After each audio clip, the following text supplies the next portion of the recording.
So first of all, when it comes to divorce, people get married and people get divorced. And there's a lot of people who get divorced, and there's a lot of people who remain in a very problematic marriage and they don't get divorced. So, what are the reasons why people would stay in a bad relationship? And again, I wrote the word unhappy relationship because I took this from another book. But again, we'll talk about this concept of happy and unhappy. But let's just say a bad relationship or a bad marriage. What are some of the reasons why people stay in a bad marriage and don't get divorced?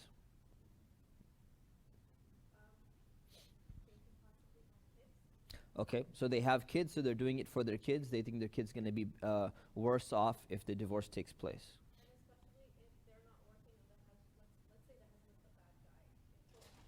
Yes. Uh,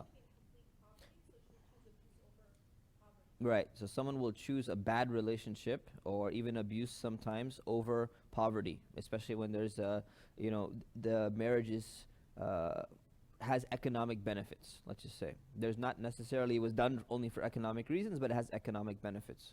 Anyone else? Yes. There's a stigma of divorce. So basically, what will happen is the person divorces and they will be shunned by their family, they'll be shunned by community. So there's a pressure for them to remain married. And even if it's a very bad relationship, it's a very bad marriage, they'll remain for that reason. What else? Yes. Yes, so there's an expectation, not just so much expectation, but there's a hope. There's a hope that the other spouse is going to change if I just wait a little bit longer, right? It's almost like fighting a battle. Whoever can just last one more round is going to win, right? So the goal is like, you know what? Maybe one more month and they're going to change, or maybe one more year and then they're going to change. They're going through a difficult time right now, so that's another reason. Yeah. What's another reason? Yeah. Good. They think Islamically it is better to stay married as well. So the assumption is that you're a bad Muslim or you're doing something wrong if you get divorced. So therefore, you got to remain in that marriage. Anything else? Yes. Mm. Perfect. So fear of loneliness, especially a woman who's maybe older, she's afraid that she's not going to be able to get remarried. And by the way, it applies to guys as well. There's a fear of loneliness. There's a fear of not knowing if you're going to be able to get remarried again, or it's going to be very difficult for you to get remarried, so you don't want to be alone and you want to be stuck. Anything else? Yes. Yeah, avoiding litigation in court. So say, you know what? Staying married, despite the misery that I have, is a lot cheaper than the divorce that I'm going to have to go through. So for financial reasons, I will stay in the marriage as well. Okay, so that's kind of a financial as well as psychological. It's just going to be a very difficult court battle. So you know what? Especially elder people, they're like, you know what? I have a few more years in my life. It's okay. I'm just going to let it go, and I don't have to go through some long, difficult court battle. Any other reasons? Yeah. Yeah, so feeling bad for the other spouse. Another reason why people will stay in the marriage. Say, you know what? If I divorce this person, it's just what's going to happen to them, and maybe their reputation will be ruined. Will they be able to find someone else? So just trying to, thinking that they're going to keep on taking care of that person. It's another reason. Any other reasons? Yes. Yeah, that was mentioned already, children. Yeah. Anything else? Okay, so there's this book someone gave me. I forgot the title, but I think it's called Becoming Detached or something. And in the intro, they have a very nice one paragraph that just sums up the reasons why most people will stay in a bad relationship and not divorce.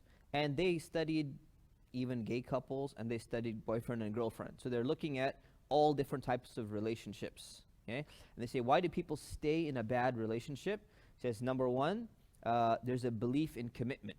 So there's a concept of I committed, and I don't want to break my commitment that I've made. Number two, they feel bound by the law. Right? Whatever the law is, there's like the law of, my country or the law of my religion or something, I don't want to get out. Number three, you don't want to hurt the other person. And getting out is going to hurt the other person. Number four, you're afraid that nothing better may be out there. So kind of similar to the loneliness that was mentioned. Maybe this is the best marriage. They say grass is greener on the other side. So you're like, you know what? Maybe I think it's miserable, it's horrible, but it may be worse if I marry another person or if I get into a different relationship. Number 5, belief in our ability to fix things. So belief in your own ability that, you know what? No, if I make this adjustment, then I'm going to be able to fix this situation. Number 6, they don't want to be a quitter. So basically, people who end up getting divorced, they feel like they've failed. You feel like a failure or a quitter. You say, no, I'm going to keep going. Number 7, it costs a lot of money, time, energy, and it costs other relationships. There's a very interesting point in number 7. So it costs money to get out of a marriage or get out of a relationship. In our case, we're just going to say marriage. It takes a lot of time. It takes a lot of energy. And it takes a lot of other relationships, which is really interesting. So what they're saying is that when people get divorced, what's going to happen is they used to be in a social circle where they had a lot of different relationships with people. And what ends up going to happen, what's going to happen is now that they're not married, they're going to get disinvited to all these social gatherings where it was for couples.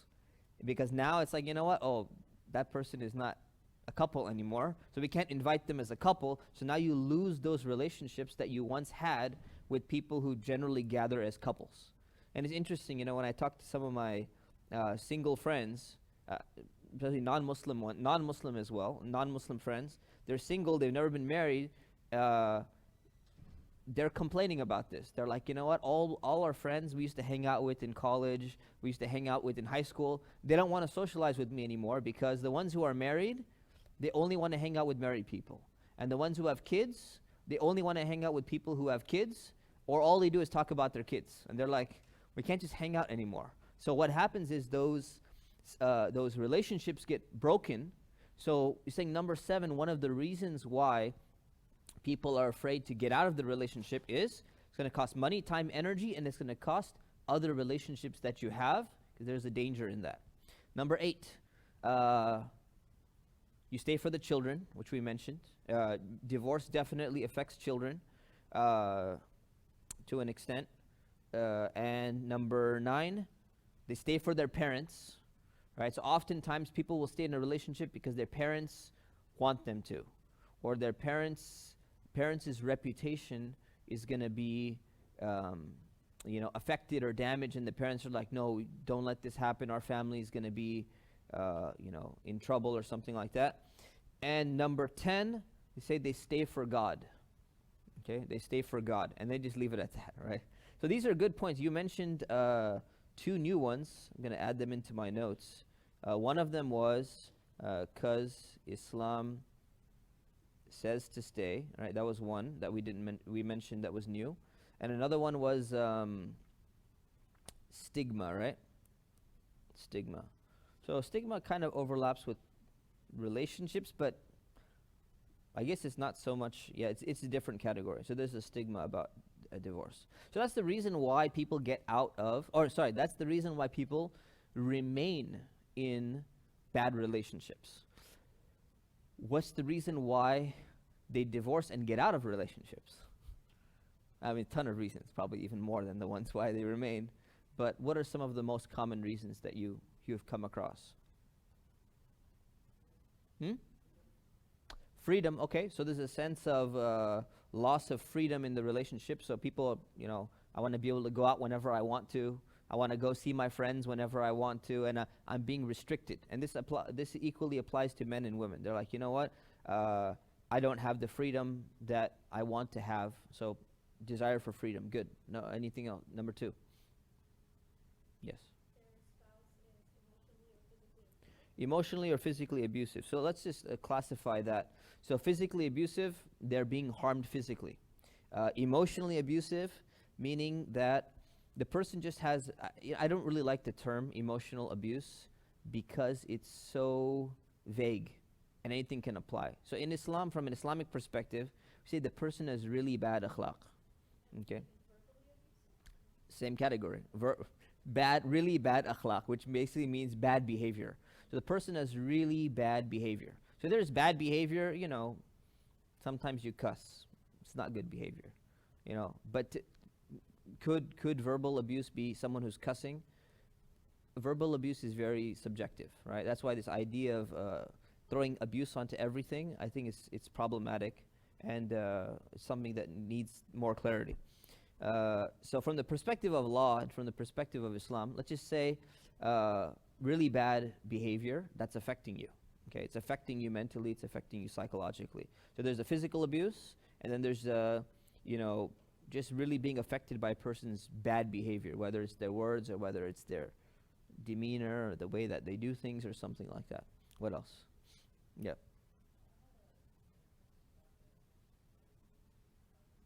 Yeah.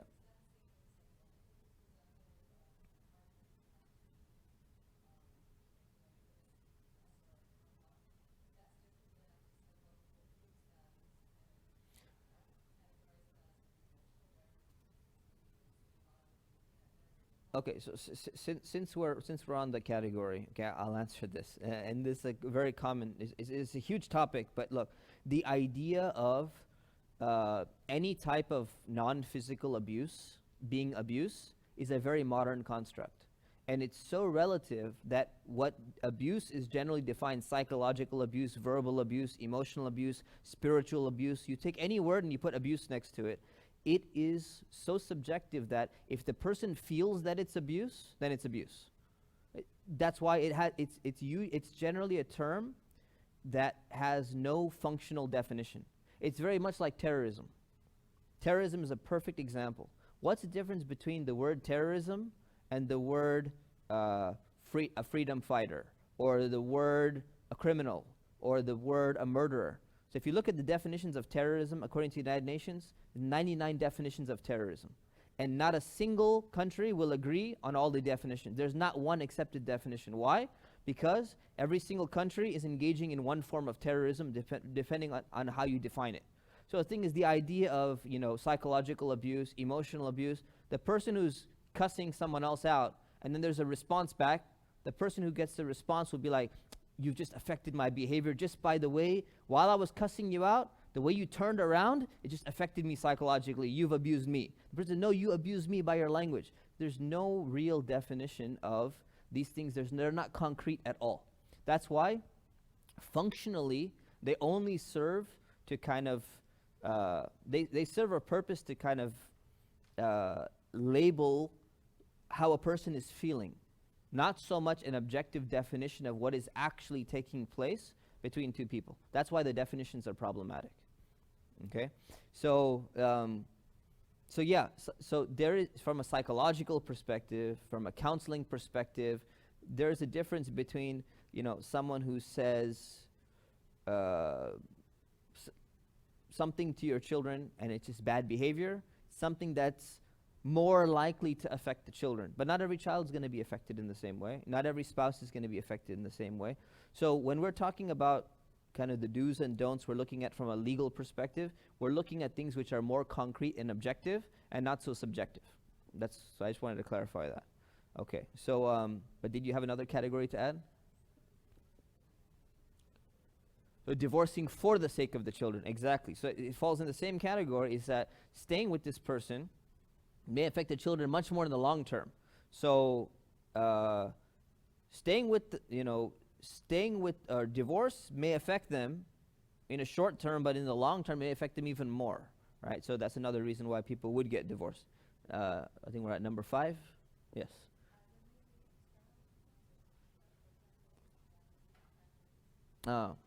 External pressure, yes. Pressure from family, for example. You need to divorce this person. You need to divorce your spouse. Get out of this marriage right now. Or friends, right? Why are you sitting in that marriage? Just get out. Any other things? No what? No hope. Okay, so they don't see any hope in the long-term success of the relationship. Okay. Yeah.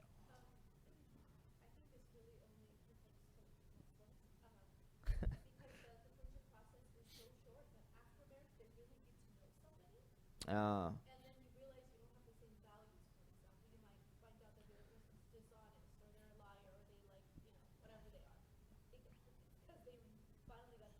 Okay. Okay, so you finally get to really know the person only after marriage, and you didn't realize that they had a really bad character or they had views that you had no idea about. I wouldn't say that they only apply to Muslims, because people, even they've been dating, they put on a front sometimes, and they become a totally different person when they get married. There's a lot of data on that too. But but yeah, you may not, you may never know. You really don't know a person until, there's a statement. So you never know a person until you get married to them. And they say, but you really never know your spouse until you get divorced from them and how the divorce goes through. Then you learn who they really are in terms of what you thought they were. So that's just the way, life is. All right. Any other reason? These are all good. We don't have to have an exhaustive list. So what does Islam say regarding this? Well, first of all, if there's problems in the marriage, right, what should be done? The first thing that should be done is people should get involved. They should try to work things out. And Allah subhanahu wa ta'ala says in Surah An-Nisa, which is chapter 4, verse 35, says, if you fear a breach between the two of them, between the husband and wife, then appoint two arbiters, all right, two arbitrators, one from his family and the other from her family, if they want to have some peace.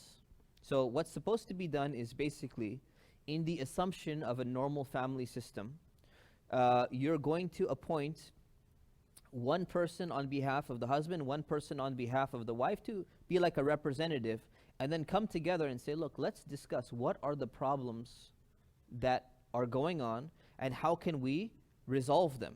And it says, if they wish for peace, Allah will cause reconciliation between them. Allah has full knowledge and is acquainted with all things.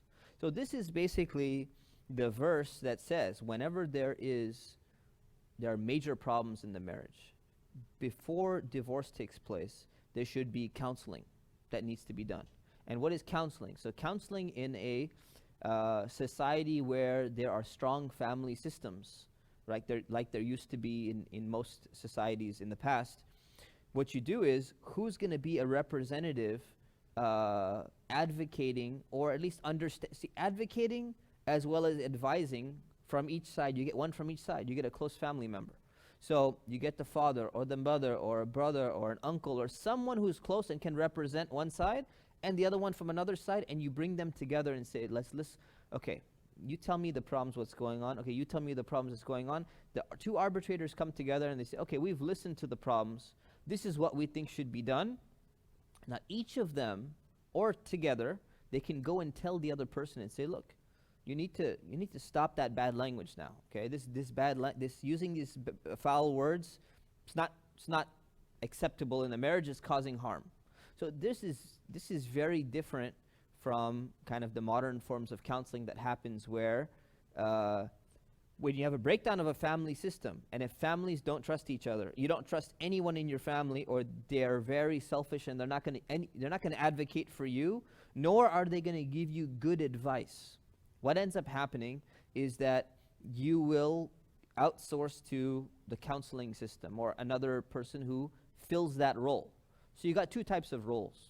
I know I'm getting a little bit detail on this, but you have two types of roles. You have someone who's going to fulfill that family role. It doesn't have to be a family, right? If you don't trust anyone in your family legitimately, or if your family is just not very good at acting as an arbiter, what do? You get a friend. You get someone who you can trust, someone who has some wisdom, someone who has some experience, and they fill the role of what Allah is mentioning in the Quran. And then the other side gets their arbiter, they come together, and what's really happening here is there's a judgment taking place. What is the judgment? The judgment is saying, look, you're saying that there's problems from this and this and this are the problems on one side, and this and this and this are the problems on the other side. So now everyone's pointing the finger back and forth, right? A husband and wife. So who's going to kind of be the third party, the neutral party from the outside, viewing things from a distance without being too emotionally involved in this, because it's not themselves, but it is their family. And they're going to be like, you know what? No, you know what? You're wrong. In this accusation, you're wrong. In this accusation, you're right. You go to the other person. No, in this one, you're right. This should be changed. This one, you're demanding too much. So what ends up happening is there's going to be a reconciliation. there's going to be a compromise and saying this is how the compromise should happen. Because marriage is always about compromise. It's like any relationship. Any relationship you have with a person, there's a level of compromise there. So what happens when the two people are not willing to compromise, you will need someone else to come in and tell you that, hey, this is the example of what a good compromise should be. And you want to make sure that the person is someone who you trust, so you're willing to tell them everything, number one, which is usually a family member. And if family doesn't work, then a friend. So number one, someone you can trust. Number two, someone who really cares about you, like genuinely cares about you, so much so that not only are they going to advocate on your behalf, they're not just your lawyer, right? But they're going to come back and they're going to set you straight when you're doing something wrong. So if you're sitting there complaining about little tiny things, they're going to come back to you and be like, you know what? You need to get yourself together. Stop being a punk or whatever word you want to use. You are incorrect in what you're doing. And you're more likely to accept what they're saying because you trust them, right? So that used to be the family in the past. In many cases, it may still be the family. In some cases, people don't trust their family to be very good in these decisions because of the breakdown of the family system, number one. And also because sometimes families will become very selfish. So what they'll do is they will not be fair and reasonable to the family member who's, having marriage problems. Instead, they're only going to be concerned about their own reputation or their own welfare or something like that. And this is actually not just a modern problem. It's pretty interesting, One of the things I like doing is I like to read, when you read books on Islamic law from different centuries, you find in there cases that are brought up that represent what was happening in Muslim society. So if you look at some of these books on Islamic law, cases like this are mentioned. It's not like it didn't exist. So they're like, if, it says specifically, there are families nowadays, and someone is writing this 300 years ago, there are families nowadays who are very selfish and they don't care about the well-being of the other person, of their family member. They only care about their own reputation, right? So sometimes we think, oh, this is a modern thing, it's, because the West colonized our countries, or I don't know, some kind of weird, explanations. It's not the case. It's a human problem. It's a perennial problem that's existed for a long time. So what happens is that the person is supposed to, the two people get together, listen to the problems, maybe with the couple there or without the couple there, and they try to reconcile between them. And they say, this is the compromise that we're going to make. You go and inform your side, I'm going to inform my side. We have said that this is what is fair and this is what should be done. That's what normally should happen. If it's not family, then it's friends. If there's no friends, because there's a breakdown in friendship and there's just a breakdown in a lot of relationships today, then you have we have the counseling system that's become, a marital counseling, which is, like MFT, marriage and family therapists and stuff like that. This is also good because when you have the absence of this system, you need someone to act as an advisor, right? So even though the counselor or the psychologist is not able to play the same role that originally Allah had said this is the role that should be played, they still play a role to an extent. So there's pros in counseling for people who either don't have the family to back them up, or their family is very selfish and they will not do things for the benefit of the person, but they only care about their own benefit, or the person doesn't have friends and all that stuff, so they can go to a counselor and the counselor can try to reconcile between the couple, or try to help them figure out whether they should stay or they should not stay. And there's a lot of books on that. There's one book called To Stay or Not to Stay, and it's like how to decide between whether you should remain in a marriage or not remain in a marriage. And kind of some of the books that don't tell you what to do but tell you a framework of how to make your own decisions and all that. Sometimes counselors will do that. But this all comes back down to what the Quran is saying. So that when the Quran is saying when there's problems, you do need to get another person involved. And that's the key. So the key is this. The take home, if you weren't following the rest of what I've been saying, the take home is someone else needs to get involved in trying to reconcile and rectify the relationship. So when the relationship breaks down, when there's major problems in the relationship, whether it's from the beginning or it comes later, the goal is to try to rectify and fix that relationship if possible. And that's clear-cut mentioned in the Quran. Now, if that doesn't work and it's not possible, then what happens? Where does divorce fall in the category of the 5 things that fall in Islamic law? So let me give you the categories again. There is that which is required, fard or wajib, you have to do, like the 5 prayers. There is that which is recommended, sunnah or mandub, like it's recommended, you should do this. The third category is what is mubah, meaning it's permissible. If you do it, you don't do it, it doesn't matter, you have the option. Category number 4 is makruh, something is disliked. And category number 5 is haram, is prohibited. You cannot do it, you will be sinful for doing it.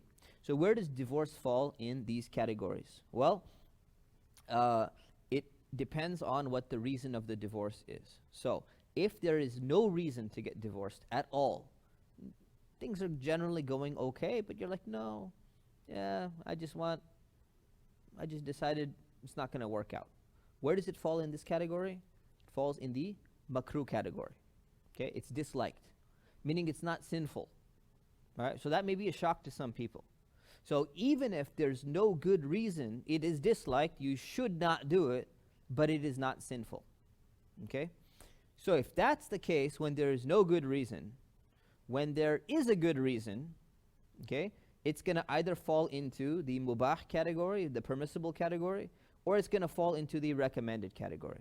Normally it falls into the permissible category. So these are the 2 categories that divorce normally falls into. If there's no really good reason, it's makruh. It's disliked. Why do it? Just remain married. If there's a good reason, it's going to be in the mubah. Why is that? Let me give you an example. Let's say you get married, your husband or wife, doesn't matter, either one of them, I like to use like examples that are a little bit, anyways, let me stop defining myself. So one spouse is using a lot of bad language, cussing all the time and stuff like that. And you say, look, this is a problem. This is really not nice. But other than that, they're generally nice. They take care of the household. They work. Everything else is going all right. But I really don't like this one thing. So is there a valid reason to get out of a marriage if someone has a little bit bad behavior? It's not so bad, but it's kind of bad. Can you get out? Yes, you can. Can you stay? Yes, you can. Can you deal with that behavior? Sure, you can. So that's why in a situation like that where there's always going to be problems in a relationship, some problems, even if they're minor. When you have some problems in a relationship and you want to get out of that relationship, it's going to fall into the mubah category. You can stay or you can leave. It's your choice. And neither one of them is recommended or disliked over the other one, as long as you've tried to reconcile, you've attempted to reconcile these issues. Now, when it gets to the point that there's major problems, to the point where it's hurting your religion, it's hurting yourself, you're not able to function, it's just a lot of problems, and of course there's a big gray area between major problems and minor problems. But when it gets to the point of major problems, and it's to the point where it is harming your deen and it's harming your religion, or it's harming the deen or the religion of your children, and it's having not just a physical effect on you, but it's having a spiritual effect on you, assuming that your perspective is balanced and not overly so sensitive that it cannot be rectified through counseling or something, then it is recommended to get out of that relationship. Right? So, and again, we can sit there and we can go through all these scenarios and say, well, what if someone pushes the other person? Right? There's this whole Johnny Depp lawsuit going on, if you know about that, and his wife is claiming that he beat her, but then he's claiming that she beat him actually, and all that stuff, regardless of whatever it is. Let's say there's a little push. All right? In our society, a push is a very, very serious thing. All right? And it is a serious thing, but it's not as so serious to necessarily break the marriage. So where do you draw the line between, oh well, you know what, someone pushed the other person, that's physical abuse or something like that. That needs to happen. Where do we draw the line between something being recommended, I should get out of this marriage, versus it's mubah, it's permissible, I can remain in this marriage with the assumption that this situation is not going to get worse. My health is not going to be in danger. They're not, person's not going to try and attack me again or something like that. So there's all these scenarios we could kind of, say, well, does it fall in this category or does it fall in this category? There's a big gray area, and every situation requires a deeper analysis. It's not just based on one action. It's based on the entire relationship and how it's been. So oftentimes what people will do is they're like, well, what about this one action? Will this one action cause the category to switch from permissible to recommended to get out of this marriage? Usually, in a nutshell is, it's not one action that should make that shift. It is a perpetual, continuous behavior that's going to cause that shift. Okay, so hopefully that explains that point. All right, so it's disliked if there's no good reason. And yeah, I mentioned that in the marriage part, so we'll leave that. So now, when it comes to divorce, there are two extreme views on divorce, I think, in the Muslim community. And those two extreme views are, number one, divorce is the absolute worst thing ever, and we must avoid it at all costs. And the fact that there's even a 5% divorce rate in our community is absolutely horrible. This should not be happening. And the second extreme, I think on the other side, is, what, Allah has allowed divorce. And anytime you're not happy, anytime you're not feeling that the relationship is good and is working, just get out, because Allah has allowed it. And if Allah has allowed it, then we can go ahead and do it, and there's no problem with that. So I think both of these are extremes, and what you'll find generally is you will find people, I was asked this morning after Fajr actually about this topic, you'll find people who are coming from very tradition-based societies generally fall into this category. And people who kind of grow up in a Western society or something like that, they will kind of tend more towards this category. And the reality is, if we're asking, well, what does Islam say? Everyone will try to justify their own position with what Islam says. Say, no, Islam is about keeping marriages together. So try to prevent divorce at all costs, as much as possible. And other people will respond, no, Islam has allowed divorce. This is not Christianity, right, where divorce is prohibited. This is not Hinduism, where, classical Hinduism, a woman is going to go and do sati and she's going to get burnt, when her husband dies, and, she's like a servant to her husband and she can't get out or whatever it is. They remain like forever. Islam is not about that. Islam gives us this freedom and this autonomy. And the answer really is, Islam is somewhere in between these two extremes. So we need to be careful of not falling into one of these two extremes. So what we have today is, in America, we have approximately a 60% divorce rate. So 50 to 60% divorce rate among Americans. Now, the divorce rate, like other parts of society, is also going to reflect on the American Muslim community in a similar divorce rate. So there's no statistics on, how many Muslims get divorced and over a period of time and all that. We don't have that data that's clear cut. But if you were to put a number on it, what would you say? And I'll tell you what my number would be if I had to estimate in the community. So if the divorce rate is 50 to 60% in American society today, what do you think the American Muslim divorce rate is relative to that figure? 40? 20? 30? Anyone else? You're saying same 60? 50? Okay. So I would venture somewhere between 30 to 45. All right, somewhere maybe 35 to 45. So I'd say it's a little bit less than the American divorce rate, but not that far off from it. Because it's interesting. So they say, well, your culture affects you. Yeah, of course, culture does affect you. But if you look at the rate at which Americans drink alcohol and the rate at which Muslims drink alcohol, it's totally different. The rate at which Americans eat pork and the rate at which Muslims eat pork, it's going to be totally different. So when it comes to social things, which are technically permissible and allowed, it's going to be totally different. So we're not talking about something that's haram. We're talking about the reason why the rate is up there is because it is something which is allowed. Right? But what's going to happen is this. When people see a high divorce rate in a society, they panic and they say, this is a huge problem. And when they see a high divorce rate in the Muslim community, they say, this is a huge problem. But the problem with that statement is that that is a very superficial conclusion. Because just the number or the rate of divorce is not the core part of the problem. Because if it's permissible, then what's the problem? The problem is, it really ends up being one of two things. One, the reason for the divorce, the reasons for divorce, and the effects of divorce, on the people individually or upon the family, that's a problem that should be analyzed. And the second one is what effect the high divorce rate has on people, particularly with their difficulties in getting remarried. And that's a huge problem as well.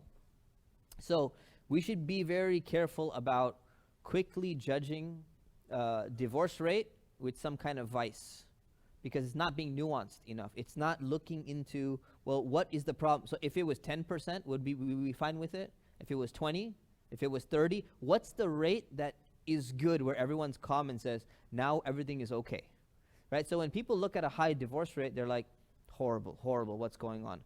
On what basis are they doing that? They're doing it on the basis that divorce is just bad. So if it went down to 5%, they would just say, 5%, shouldn't be happening. That is a very superficial and a wrong way from an Islamic perspective to look at it. Now, if you look at it from a Christian perspective, classical Catholic perspective, you're not allowed to get divorced. So if it's 5%, you're going against your religion. If it is a Hindu perspective, I assume you can't get divorced or something like that. Many religions you can't get divorced, classically. So for them, it's a problem. For Islam, it's not a problem. It's not going to be a problem. What's interesting is I accidentally advertised this program on Facebook, and I didn't really understand how to do the proper Facebook targeting. So for a moment, for one day, the ads went out to the general community in Fullerton. So I got these responses from Christians, like, why in the world is this showing up on my Facebook feed? And another Christian person responded, that's what you Muslims do, you guys get divorced. We don't do that. We stay committed for life. We are people who don't get out of the marriage no matter what. And I'm like, very proudly, like, we do not believe in divorce at all. And I'm like, yeah, sorry, that ad should not have gotten targeted to you, because people who are still like, fundamentalist, quote unquote, evangelical Christians who are very dedicated, they stick with the classical position that divorce is not acceptable except in the case of adultery. No other cases is it going to be acceptable. And of course, their evidence, even from the Bible, is not strong on that. But anyways, so that's an issue. Yes. Yeah.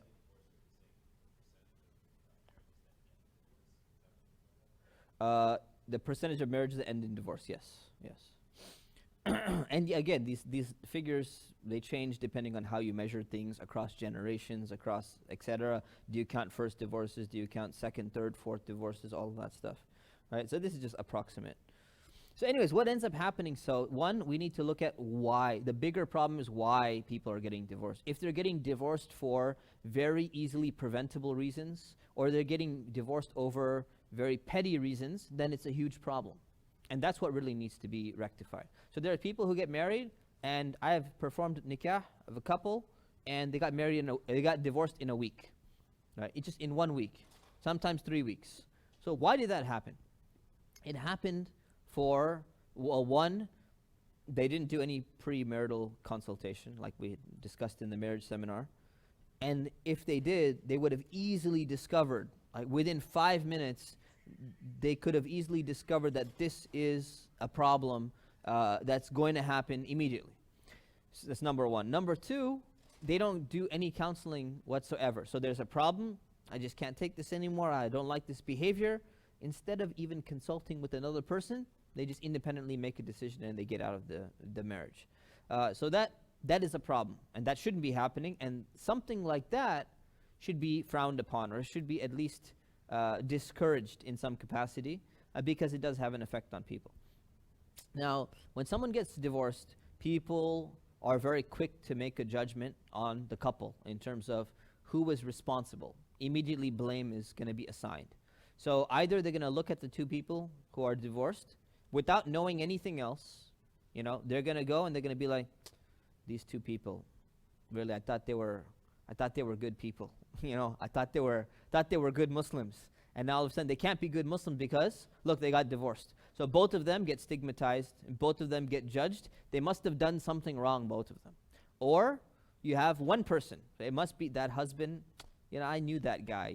I could just tell from his face something was not right about him. And they automatically will blame the husband. Or they'll blame the wife. Say, that woman, man, I knew that she was no good news. But they have no information about what really led to the breakdown of the divorce. Or they've heard one side of the story from whichever side they're close to, and then they're still making a judgment. And the problem is, a judge, someone who's making a judgment, which is a judge, needs to hear both sides of the story. And if you haven't heard both sides of the story, you should reserve judgment. You shouldn't make that decision. And the fourth case is, sometimes, not always, but sometimes, it may not be the fault of either one of them. Maybe they're just really an incompatible couple. They just didn't see eye to eye. They didn't get the proper marriage counseling. Maybe both of their families pressured them into it, and then it ended up not working out. And they say, we just don't match. Our personalities don't match. Things don't match. So technically, there's no blame that should be placed on either of them. So sometimes it can be all four of these, right? It could be sometimes none of them did anything wrong. It could be one of them did something wrong. It could be both of them just have very bad behavior problems, and both of them are actually to blame for the marriage or for the divorce. But how do you know which of the four categories does that divorce fall into? You don't. Unless you've literally become the judge, you've sit down, you've listened to both sides of the story, you've weighed evidence, you've got other evidence coming from different witnesses and family members, and you say, okay, now that I've done a full analysis of this, I think I can safely assign the blame. It was like this. How many people can do that? Very few people can do that. Very few people have the time to do that. Very few people have the willingness to do that. And very few people have the authority to access the information to do that. So in a nutshell, don't judge people who are getting divorced because you don't know the story. And even if you hear the story from one side, oh, that's horrible, absolutely horrible. And then you hear the other side, you're like, whoa, wait a minute. Completely different story. It's a completely different story. So if you deal with people who get divorced a lot, right, which is what I do and what other people do, if you deal with them, and if you start listening to both sides of the story, it's just going to change your whole paradigm. You're like, whoa, I can't believe two contradictory stories. They're so totally different. It's very hard to make a decision without having further evidence. So we need to be careful turning down the heater, right? Thank you. Alhamdulillah. All right. I just felt it right now. Like, yeah, I know. So we need to be very careful, and we need to reserve judgment. And again, at the end of the day, it's not your business anyways, right? So the Prophet ﷺ, he said, leave things which don't concern you. It's from a good characteristic of a Muslim to leave what doesn't concern them. So if it doesn't concern you, why do you need to make a judgment? The only time you need to make a judgment is, there's some cases where you have to, right? Let's say a person is your best friend, right? Let's say a guy is your really, really close friend and got divorced. And there's an accusation against him that, hey, this guy used to, beat up his wife and used to cuss out his kids and do all these really, really bad things. And now you're deciding, well, wait a minute. Do I want to maintain a relationship with this guy? Like, this is my friend. I saw kind of one side of him. Maybe if this really happened, maybe this guy shouldn't be my close friend or something like that. Then in that case, maybe you do need to make a little bit of a judgment. And if you need to make a judgment, what do? you need to do some investigation. You say, hey, look, I want to hear your side of the story, because this is what I heard, that, you're beating up your family, and I heard you're doing this, I heard you're doing that. Like, I didn't expect you to be someone like that. And I want to maintain at least a good opinion about you, and I want to at least maintain a relationship with you, but if this is what really happened, then it's bothering me. I would like to know. So what you do is you hear his side of the story. And if you hear a completely different side of the story with some really good evidence and convincing reasons, then what you can do is maybe you can refrain from judgment and say, this case is so complicated, I'm hearing, I don't know, I'm going to give you the benefit of the doubt. That'll work.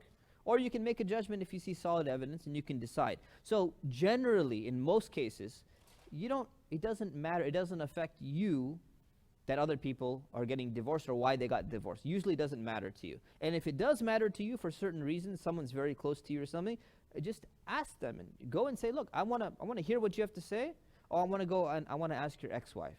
And you know what? I want to talk to your mother-in-law, your ex-mother-in-law, because I'm just uncomfortable about this. I want to get to the bottom of this because we're so close. You have a right to do that. But don't make judgment unless you've really weighed the evidence, okay? So that is where divorce stands in terms of the 5 categories, okay? The procedure of divorce. So this is where the technical stuff starts. So the procedure of divorce is, in Islam, number 1, only the male, the man, the husband, is allowed to pronounce divorce. Okay, and I'm just going to say it clearly. Some people don't like that. They say that's not fair, that's not equal, it's not equality, it's not this. Yes, a woman can get out of divorce as well. A woman can get out of a marriage as well. But it's not through pronouncement of divorce, it's through a different means. She's never trapped, she's never stuck. But the idea of divorce is, in Islam, it's not so much about like filing this and that. It's a pronouncement. It's a pronouncement. I don't want to be married anymore. You are divorced. This is the way the concept is in Islam. So how is this different to the society in which we live in today? It's significantly different because there's a few concepts. One, most people register their marriages now with the country or the state in which they live. So what happens is, this has changed significantly, because just go back to the time of the Prophet Muhammad, peace be upon him. If a man wants to get out of marriage, he will make a pronouncement of divorce to his wife. He doesn't need any other witnesses. He doesn't need anyone else to be there. And a process will take place, and then the marriage will be dissolved. And the two are not married anymore, and they'll go ahead and remarry somebody else, and there doesn't need to be more than, we said, 2 witnesses, right? Like in the marriage seminar. You just need 2 more witnesses. They both get married. They each have 2 of their witnesses. And you don't need to tell anyone else. They didn't even need to tell the Prophet ﷺ. No one needed to go to the masjid and say like, hey everyone, by the way, I'm married. They didn't even, some of them got married and they didn't even tell the Messenger of Allah. And these are companions, these are Sahaba. It's a very simple process of marriage, a very simple process of getting divorced. Now, of course, when states come in play, and they become more complex and civilization becomes more sophisticated, you have the state mandating certain regulations for the benefit of its citizens. So in our society, it happened in history in Islamic states as well, but in our society, we have this concept which is shifted in American society, particularly in the late 1960s. And what ends up happening is there's this concept of what's called a no-fault divorce gets introduced. The idea of a no-fault divorce is basically that you don't need a good reason to get divorced. Now, again, keep in mind, America, Western civilization, even though they're modified Christianity and all of that stuff, they're still coming from a Christian perspective. So the traditional Christian perspective or Catholic perspective has been, you can't get out of a marriage. So there's been a binding history in Western society of people not being able to get out of a marriage. So much so that there's a story about, King Henry VIII, where he wanted to marry this other woman, and he wanted to get out of the marriage with his wife, and he petitioned the Pope and said, can I please, get an exception to the rule, and can I get divorced from this woman so I can marry this other woman? And the Pope said, no, you cannot. So King Henry VIII goes, okay, fine, I'm going to start my own church, and that's how the Church of England began. Right? It becomes a separate church, and there's a complete split in Christianity. Now, that's, again, that's somewhat true, but there may be other political reasons why they split. So it was to the point where even the ruler of the land, even the king, cannot get a divorce without the Pope giving him like an exception, and he didn't even get the exception because it's not allowed. So you have that remnants of Christianity throughout America, throughout the United States, throughout different countries in Western Europe, Canada, all of that stuff. And generally, they started becoming softer and softer with the Protestant Revolution. But what ends up happening is there still has to be some good reasons that you have to present to get out of a marriage.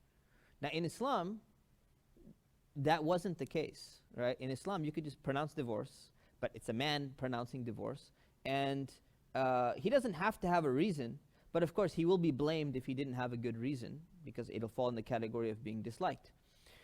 So anyways, what happens is, in America, the shift takes place around the late 1960s, and they introduce a concept known as no-fault divorce. So now when you apply for divorce, you don't need to explain anything. You don't need to say there was a problem, or there was this, just irreconcilable differences, or, that's the new term, but it was an older term. Different terms, you don't need to explain anything. So that started in one state, and then it began to go throughout all the other states. So basically every single state in America now has a concept of no-fault divorce, which basically you don't really need to give any reason to get out of the marriage. Now, in Islam, it was technically like that from the man's side, but it was not like that from the woman's side, because the woman has a different procedure of getting out of a marriage. It's not the same as divorce. But this applied equally across the board. So what ends up happening is this concept now has been around for, 60 years, right, or 50 years, and it's ingrained in the psyche of many people. So the concept is, you don't need to give any reason why you're getting divorced, to get out, and you just go ahead and file, and you just go ahead and apply. Now what's happening is, in Islam, if the divorce is unilaterally pronounced by a husband, and the wife cannot just make a pronouncement of divorce by herself, but in society, it's changed now that she can go ahead any time, and she can just file for divorce, and the state is going to grant it, because there's a concept of no-fault divorce for both sides. Then what ends up happening is it alters the expectations, or it alters the psyche of Muslims as well. And of course it leads to family dynamics changing. It leads to an increase of number of divorces. Whether they're justified or unjustified divorces, that's not the point. It does lead to an increase of it. So it requires some analysis. So what's happened is that there's a new trend among some people who look at this and they say, well, we think Islam is not fair because it only allows a man to pronounce divorce, and it doesn't allow a woman to unilaterally pronounce divorce without having any reason. She could just go ahead and make the pronouncement. She can't do that. So what's happened is there's a push for this concept known as tawkil. And what tawkil is a wakil is an agent, or basically is giving someone power of attorney. Now in Islam, as we covered in the marriage seminar, in Islam a marriage contract is viewed like any other contract. It's viewed almost like an economic contract in terms of it has certain contract principles and contract law. So in the marriage seminar we said that you can appoint another person on your behalf to get you married, right? So you can appoint, you can appoint your father, you can appoint your brother to actually even perform the marriage contract on your behalf, and it's valid and you're married. So the same thing applies in divorce. If it applies for marriage, it applies for divorce. So you can appoint someone else to divorce on your behalf if you want to. So technically a guy could be like, you know what, this is a horrible relationship. I don't want to remain in this relationship, but I'm too much of a wimp to pronounce divorce. So I'm going to go and I'm going to give power of attorney, or I'm going to give agency officially to my brother. And my brother gets to make the decision, and he's allowed to pronounce divorce on my behalf, and it's going to count for me. He can do that. And it'll count, and it'll be valid if you make a real correct appointment to somebody else. So if that's the case, then Muslim scholars said, well, wait a minute. If you can technically appoint anyone, then they asked a bunch of questions. Can you appoint a non-Muslim to divorce on your behalf? And the answer is yes. Why not? A non-Muslim can, anyone who's a human being, they can make a decision. So you could appoint a non-Muslim friend to divorce on your behalf. So then the question becomes, can you appoint your wife to divorce on your behalf? And the answer the Muslim scholars gave was yes.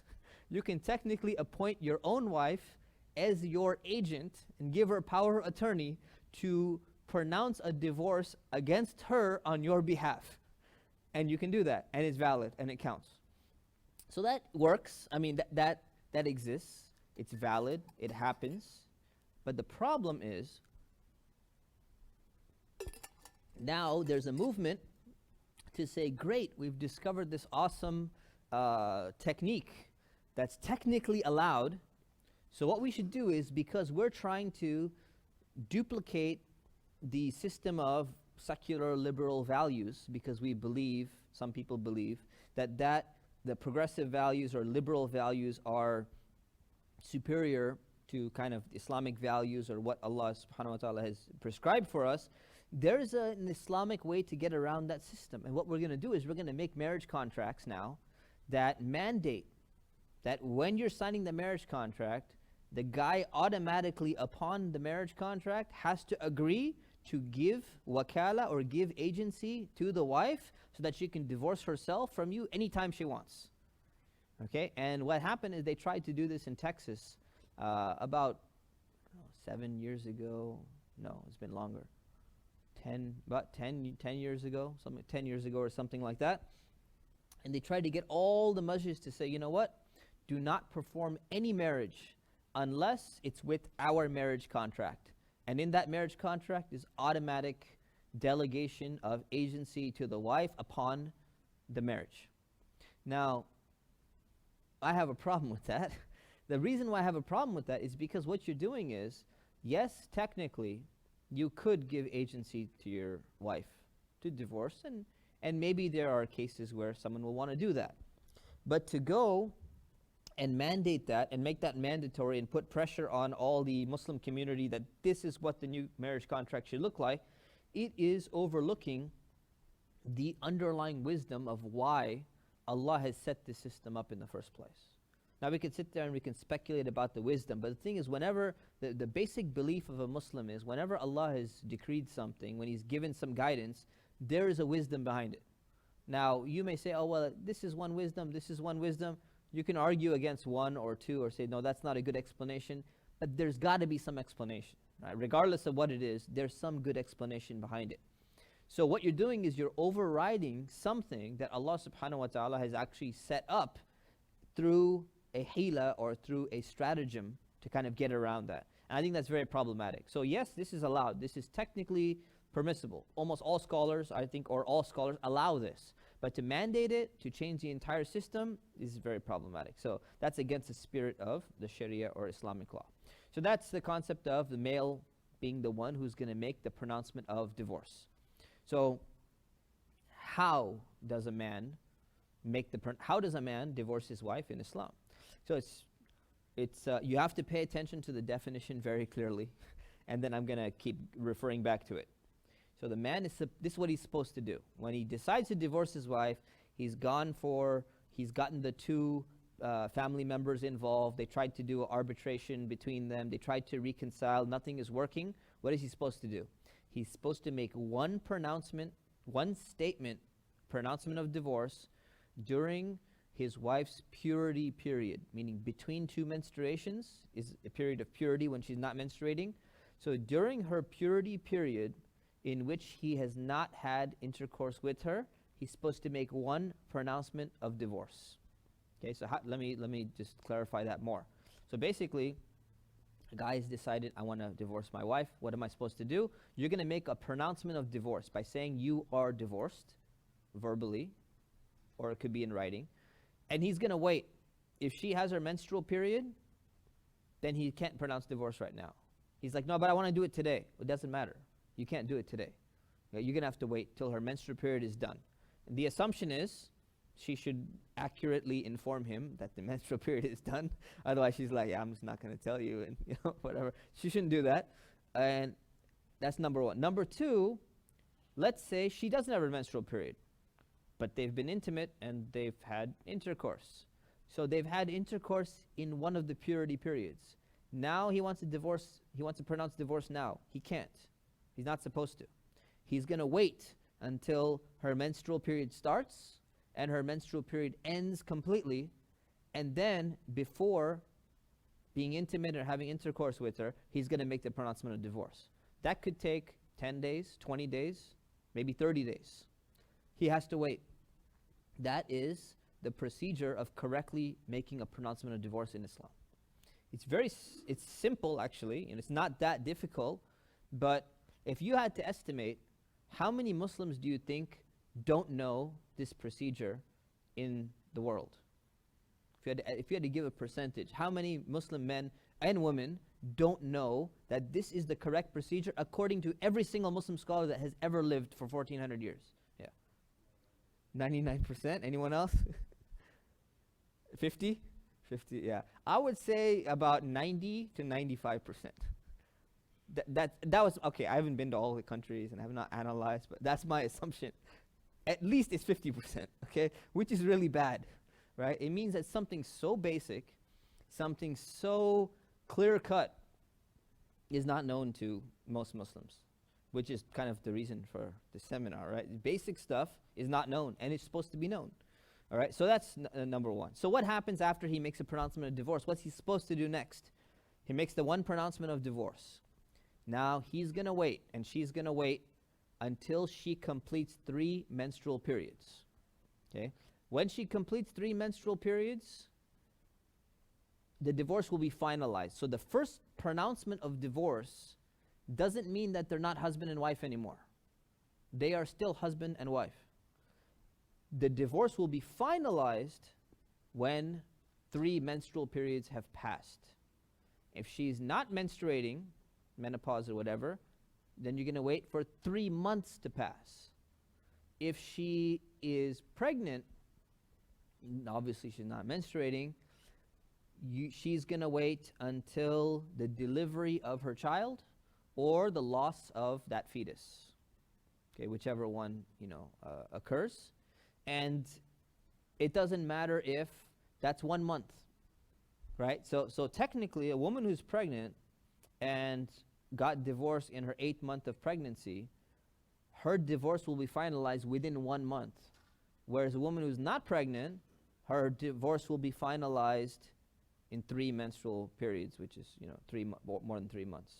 So that is pretty much how divorce is supposed to happen. So when someone wants to get out of the marriage, basically when a guy wants to get out of the marriage, he's going to make one pronouncement of divorce during a purity period in which he has not slept with his wife, and then he's going to wait 3 menstrual periods to finish. When they finish, or 3 months or delivery, then the divorce will be final. They're not husband and wife anymore. They're not supposed to be in the same house. They're not supposed to be in the same room.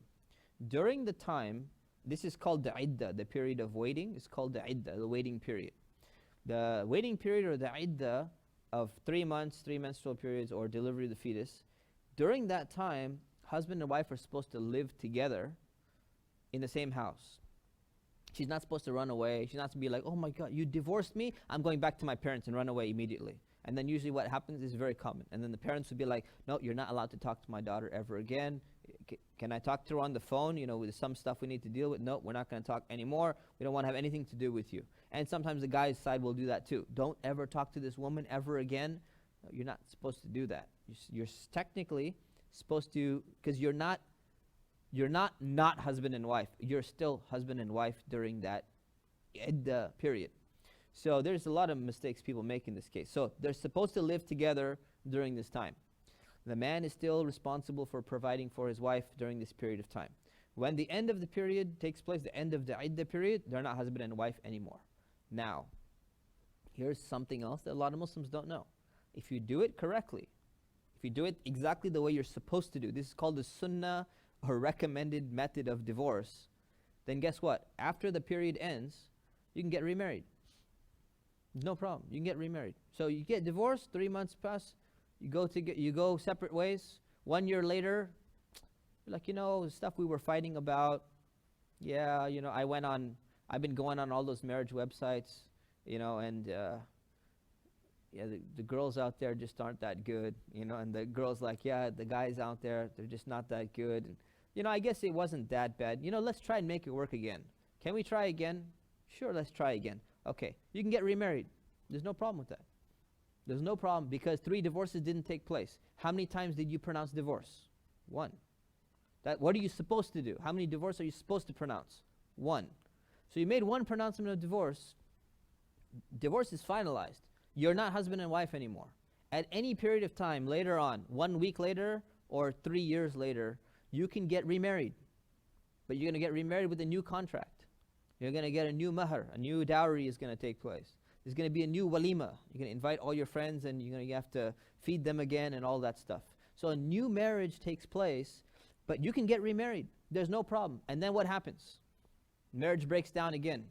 You know what? That other girl on half our deen, she probably would have been better. You're still doing this thing that, we got divorced for in the first place. That's it. Let's get the families involved, try to reconcile. Families come in, like, you guys are just not compatible. Okay, I'm going to divorce her again. Pronounce divorce 1 time during the purity period in which you have not slept with her. She waits 3 menstrual periods. Divorce is done, finalized. You're not husband and wife anymore. You go back online. You're going to, what are these websites? Muzmatch or something like that. You go on all these websites. You're like, oh man, you know what? She was really good actually, You go back, propose to her again. And she's like, yeah, you were a pretty good guy actually. These guys, I don't know what's with these guys online. These guys are just really bad. Okay, let's try and make it work one more time. You can get remarried again. Okay? No problem. You can get remarried again. Now you get remarried, she gets another dowry, probably this time asking for a lot more dowry, this time. You need another walima, get done, invite all the people, feed them again. This is your 3rd time you're getting married. Now the guy goes, you know what? You still have not changed at all. I thought, 1 year apart would be fine. I'm going to pronounce divorce again. Same way, takes 1 pronouncement of divorce during the purity period, etc., etc. Now, this is divorce 3 times. They're not allowed to get remarried again. Unless, and I'll mention the unless later, but generally, they're not allowed to get remarried. Okay? That's the way divorce is supposed to work in Islam. That's the way divorce and remarriage is supposed to work. Now, Muslims will go all the way around and do all sorts of weird things, and it doesn't work this way. But that's the way it's supposed to be. Okay, so when you are issuing the wording of the divorce needs to be very clear-cut. So what is the wording of the divorce? Actually, it has to be clear wording. So what is clear wording? So you're fighting, I hate you too, and you always like this, and you've been like this. Said, I'm going to divorce you. And the woman goes, oh my God, he divorced me. Calls her parents, come pick me up. I want to get out of here. He divorced me. Did he divorce her? No. What did he say? I'm gonna divorce you. What does that mean? Future indication. Divorce did not take place. Okay? So the wording has to be clear in the present tense or in the past tense. I have divorced you. I am divorcing you. Right? And even I am divorcing you could potentially be a little bit unclear because he's like, no, I meant I am divorcing you very soon or something like that. So make the wording as clear as possible to avoid any ambiguity and any problems. And if the wording is not clear, it's not going to count. Okay? But if, I'm going to skip that. We can do that during Q&A. There's something called kinaya. And if wording is not clear, but it's understood in that culture that this is the wording of divorce, then if the guy has the intention, the divorce will count. We can go into details about that later. But basically, this is what you're supposed to do. So you can say, you have to use very clear wording. Now just think about the wisdom behind why that is. Why does the wording have to be so clear? So that people are not left in the dark whether this took place or didn't take place, number one. Number two, it's a contract. Marriage is a contract. When you're breaking the contract, you need to have clear wording when you make the contract. You need to have clear wording when you're breaking the contract. So like in the marriage seminar we said, when you're marrying someone, you can't be like, you know what, I'm going to marry you. The person says, I accept. They're not married. He said, I'm going to marry you. Not, I'm marrying you or I have married you. So again, someone be, there's going to be, you're leaving it open for conflict. It's like any other contract. So if you're breaking the contract, wording needs to be clear so that no one is left in the dark. And if the wording is not clear, the divorce generally is not going to count and it's not going to take place. Okay. Then when it comes to divorce in anger, okay, so divorce in anger, divorce when you're joking or something like that, it still counts. It's just because it's a contract. You can't go to a company and you sit down with the company and you say, I'm getting a loan, and you sign all these documents, and you read all the fine print or whatever, and then you sign it, and then when you walk out, you go, by the way, I was just kidding, I just, I didn't really mean any of that stuff. Just rip up the contract for me. It's not valid. It's not binding. I'm not bound by the contract that we just signed. No, you're bound by the contract. No one is going to say you're not bound by it unless there was like some kind of coercion or something like that. So it is a contract. You can't just be like, I was just kidding. So divorce in anger and divorce in jest, it still counts. So there's a hadith about this. Hadith is in Abu Dawood, Tirmidhi, and Ibn Majah. Abu Hurairah reports that the Messenger of Allah sallallahu alaihi wasallam, he said, there are three things which, whether they're done seriously or they're done in jest or when you're joking, they're treated as serious. Marriage, divorce, and retraction of divorce, which we'll talk about retraction. Meaning, it doesn't matter if you're joking. If you pretend, you get married to someone and you come home, but by the way, I was just, I didn't really mean, the marriage. Or, my parents, they really wanted me to do it. I just wanted to make them happy and kind of show, but, you get home at that night and say, by the way, I'm leaving. You can't do that. It's a contract. You've made the contract, just like a financial contract, just like any other contract. Also, Ali radiallahu an, may Allah be pleased with him, he said, every divorce is affected except the divorce of the one who has lost his senses. He says every divorce, or every pronouncement of divorce will count except the person who is basically gone crazy. And this is in Bukhari, chapter of Talaq. So, here's what happens. Most common scenario is, guy will pronounce divorce, and then he'll regret, and he'll feel sorry for what he did. And then he'll come, and he'll be like, is there any way I can take that back? And if it's his third divorce, he can't take it back. So then he'll go to the Shaykh, and he'll be like, you know what, Shaykh, I didn't even realize what I was saying. I said, really? I was like, totally, because basically people are informed about this, that if you have gone completely insane, that you have no idea what you're doing, right? Like if you pronounce divorce while sleepwalking, like you're half asleep and all of a sudden you turn to your wife and you're like, you're divorced. Does that count? It's funny, there was an article in an Indian newspaper about 15 years ago saying that, it was in the Hindu newspaper, saying that there was a man who used to sleepwalk and he divorced his wife while he was sleeping, and she went to a local imam or whatever, and the imam said, yes, the divorce is valid. And then they wrote this long article about, Hindus wrote this long article about, look how unjust Islam is. Islam will even, count divorce when a person is sleeping and he makes a pronouncement of divorce and all that. This is most probably fake news, but the status in Islam is based on what I just mentioned of the statement of Ali. It's very clear. If you pronounce divorce while you're sleeping, it doesn't count. It's not valid, because Allah is not going to hold you accountable for things you were not conscious of doing, right? So divorce, hypothetically, if anyone would do something like this, doesn't count if you're sleeping. If you've literally gone insane, or you've fallen down on the floor, you're unconscious, and you're like barely, you cannot even function mentally, and you pronounce divorce, it does not count. It's not valid.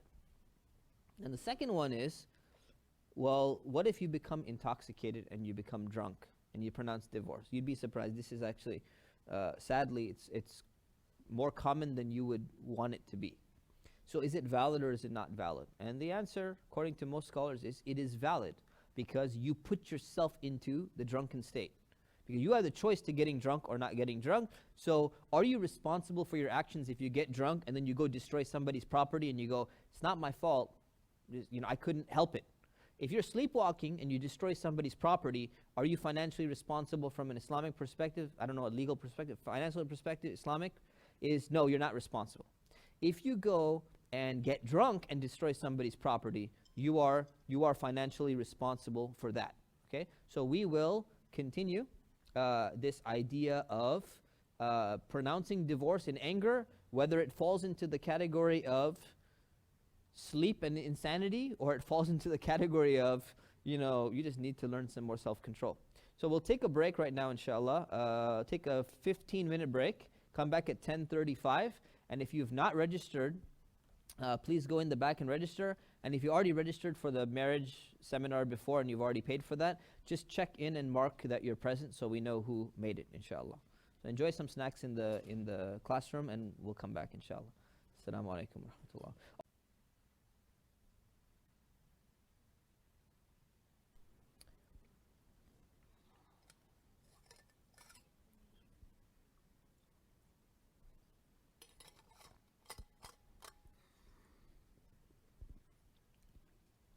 Okay, let's continue.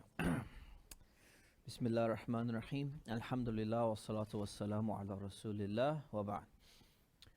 So, this idea of divorce and anger, does it fall in the category of insanity or not? Okay, so here's the thing. People claim, and it's a very common claim, is that when I got upset or when I get upset, I'm like an insane person. I have absolutely no control of what's going on. Usually, I would say 99% of these claims, they're false. They're fake claims. Because, yes, people have different levels of anger. And sometimes when someone gets really, really angry, they can do things that, are really bad. They're really going to regret. But it doesn't mean that they had no free will or ability to control themselves, right? Getting into the state of anger, they had the ability to control themselves. Once they got into the state of anger, they still had a reasonable opportunity to control themselves. That's why the idea of intoxication or drinking is kind of similar to anger. Is that if someone was going to make an argument that divorce pronounced in anger shouldn't count because my anger is so severe and it's so bad, it's almost like I'm intoxicated, I don't know what I'm doing. But then the argument is, well, before you got into that state of anger, did you have some method or something of calming down, or did you kind of just let yourself go into that anger? So yeah, well, she did such and such thing, and because she said that, I had every justification to get angry, and once I get into this anger zone, it just elevates to this point and I have no idea what I'm doing. That's not a valid excuse, right? It's never a valid excuse. Now, there are some cases where if somebody has some type of mental illness where it's extremely difficult for them to control themselves and they just have outbursts or something like that, then in that case, they could be analogous to someone who is considered to be, the term that's used in fiqh books is majnoon, which is someone who's insane. But now we're talking about someone who has like a mental disability. They're unable to inhibit the level of anger that exists. So the general rule is this. The general rule is that divorce in anger counts. And most people who make excuses that I can't control, usually they do it in retrospect. I couldn't control myself when I was angry, and I didn't even know what I was saying. I can't even remember the words that came out of my mouth. And even if they couldn't, if that's the case, it's generally not valid. I would say 99% of the time. And if they go and get they go to a psychologist and they get analyzed and they find out that there is some really serious mental issue with them that probably puts them into a exceptional category where they're almost like borderline not able to control what they're doing, then there could be an argument that the divorce in anger will not be valid. Okay, so the take home is that divorce in anger counts. So if you're angry, just either shut your mouth or walk out of the room and leave. Right, like go, you know, go do whatever you need to do, but don't pronounce divorce. Do everything else, but pronounce divorce. You know, when you get angry, you don't go to, like, I don't know, call the police and start like cussing them out so they're going to come and arrest you and be like, I didn't know what I was doing. You know, you don't go and do the wrong thing that's going to harm you or your family. So you do something else, whatever you need to do, if you can't control yourself, but don't make a mistake of pronouncing divorce. Same thing with joking. So joking is in the same category, and we talked about that already. So that's divorce in anger. Okay, revocable divorce. So now, what happens is, as I mentioned, that process when a man pronounces the divorce one time, like he's supposed to do in the correct time, that divorce that he pronounced is considered to be a revocable divorce. It's called talaq raj'i. So the term for divorce is talaq. Even the pronouncement itself is called talaq. And the type of talaq is called raj'i, which means it's retractable or revocable, meaning it can be cancelled. So what happens is, when the first divorce is pronounced, there's a cooling off period. And what the cooling off period is, basically the iddah period of that waiting for the 3 menstrual cycles or 3 months or delivery, is the cooling off period of maybe they're going to change their mind and he's going to cancel that divorce and he's going to take that divorce back. So this is mentioned in the Quran in Surah Al-Baqarah chapter 2 verse 228. It says, divorced women shall keep themselves waiting for 3 periods, meaning menstrual periods, and it is not permissible for them to conceal what Allah has created in their wombs, if they believe in Allah and the last day. Which basically means that if she's pregnant, she can't pretend like she's not pregnant and be like, look, 3 menstrual periods are done, I'm finally divorced, and then all of a sudden, later on, 1 month later, she's like, oh, by the way, I was pregnant, with the baby. So she should not conceal that. And why would she want to conceal it? Right? Because she doesn't want to prolong the iddah period. So she wants to be completely out of that marriage. So there's an incentive to conceal it, but it's wrong to conceal it. So much so that Allah is saying, if you really believe in Allah in the last day, you would not conceal it. And then it says, their husbands are entitled to take them back in the meantime if they want a settlement. And the verse continues, which basically means that when the divorce takes place, the husband is allowed to retract that divorce unilaterally. He doesn't need permission or something like that. He can say, you know what, I changed my mind for whatever reasons. He can apologize or not apologize, doesn't matter. He can retract that divorce. So what ends up happening is, if the pronouncement of divorce and the waiting period is there and the divorce is retractable or revocable, that means that this period of iddah is kind of like a cooling off period as well. And the cooling off period is something which pretty much exists in American law as well. So in California, California Family Code section 2339A, it says there's a mandatory waiting period of 6 months before a divorce can finalize. So in California, if you want to get divorced, once you make the application for divorce, you have to wait for a period of 6 months. Okay? In Islam, what is the general waiting period? About three cycles, which is around 3 months, right? And then in Idaho, it's 20 days. If you have children, it's 90 days. 6 states in America have no cooling off period whatsoever. You just go and file and it's done. It's over. So there's a variation between a few weeks all the way up to 6 months, depending on which state you're residing in. So Islam has a concept of a cooling off period too, but it has a very different time frame that is being imposed by states, right? So it's a different concept, but philosophically the concept or the idea of a cooling off period is an Islamic concept. And it's a concept that's supposed to be done. There's supposed to be a cooling off period so that, tensions can kind of cool down, and the assumption is maybe, if it wasn't that bad, then they'll kind of try to work it out or try to reconcile or something like that. All right, and then so that's revocable divorce. Now, how do you revoke a divorce? Right? How can a man cancel or take back his divorce that he has pronounced? So since the wording of the divorce had to have been clear, the revocation needs to be clear as well. So there's a few things. Number one, the wording should be clear. So for example, he says, I take you back, or I have taken you back. What if he says, I will take you back? Future tense. Doesn't count as a revocation. So all of a sudden she's like, no, we were married. He's like, yeah, by the way, your iddah is over, your waiting period is over. You can go back to your family now. She's like, what are you talking about? You revoked the divorce. And he goes, no, I didn't. So you said, you know what, I'm going to take you back.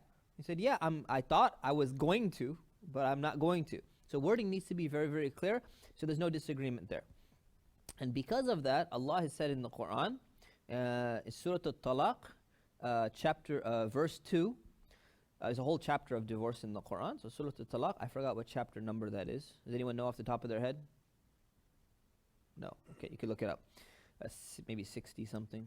So anyways, it is, so when they, meaning divorced women, have almost reached their term, the end of the iddah period, then either retain them with fairness or part with them with fairness, and make two just men from among you witnesses of the retraction or the decision, and keep your testimony upright for the sake of Allah. So basically this second part is, it says appoint two witnesses for the retraction of the divorce. So the pronouncement of the divorce, there's no recommendation to have witnesses to the divorce that has taken place. Although you could do it, there's no problem with doing it, and it's not a big deal if you don't do it. But when it comes to retraction of the divorce, it's considered to be even more serious in terms of its consequences, so it's elevated to the recommended category. So it's recommended to have two witnesses when a divorce is going to be retracted. It's not a requirement, and if it doesn't happen, that's also fine, but it is a recommendation that is being mentioned. Surah Al-Talaq, second verse. Okay? So, so having witnesses is there. So so how do you retract? By clear wording, basically saying, I take you back, the divorce is canceled, etc., etc. Any wording that's clear, okay? The second way to retract is through being intimate. Okay, so if you are intimate with your wife, whether or not there's intercourse, but there's kind of like some level of physical intimacy, it's automatically considered to be a retraction of the divorce. Even if he comes along and says, you were just looking really good and this and that, but I still, after they're intimate, kissing a little bit and stuff like that, he goes, no, I'm sticking with my divorce. No, it's automatically, it doesn't matter whether you have the intention or not. So that's the key, by the way. It's very important. Intention doesn't matter for marriage, it doesn't matter for divorce, and it doesn't matter for retraction of divorce. So it doesn't matter if someone goes, yeah, I married you, but I didn't really intend to marry you. Your intention doesn't matter. It doesn't count. If you say, I divorce you, and you go, no, I really didn't have the intention of divorcing you. My niyyah was not there. Your niyyah doesn't matter.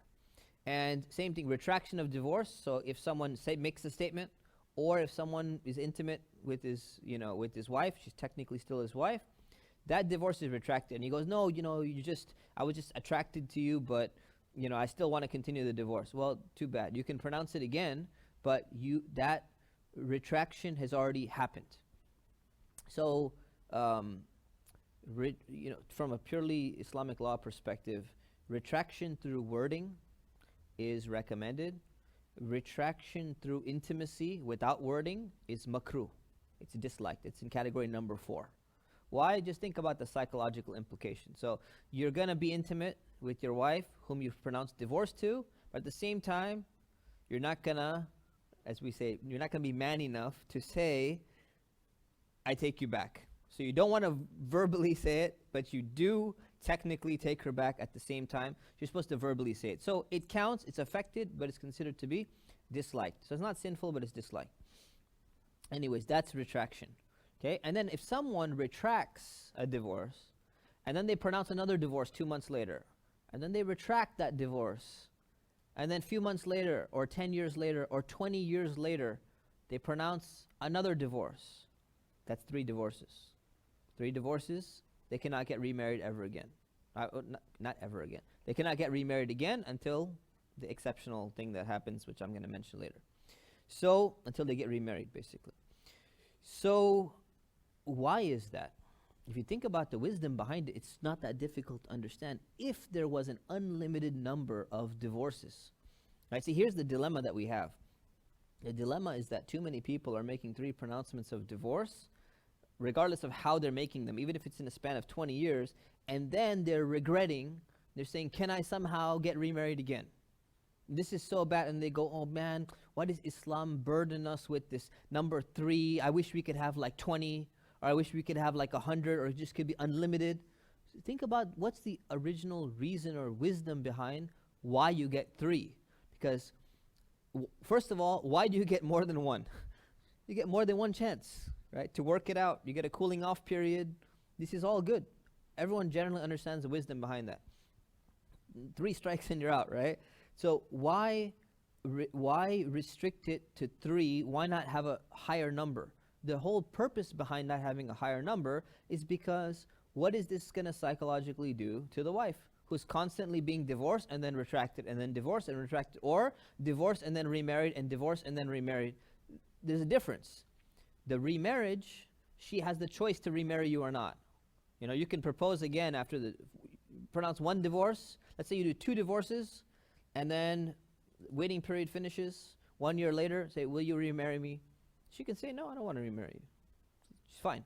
But the first in the marriage pronounces divorce and then retracts, divorce and then retracts. She cannot stop his retraction of that divorce. So what happens is there's a maximum limit. The limit is 3. And if it was more than 3, and if it kept on going higher numbers, what's going to happen? It's just playing with words, right?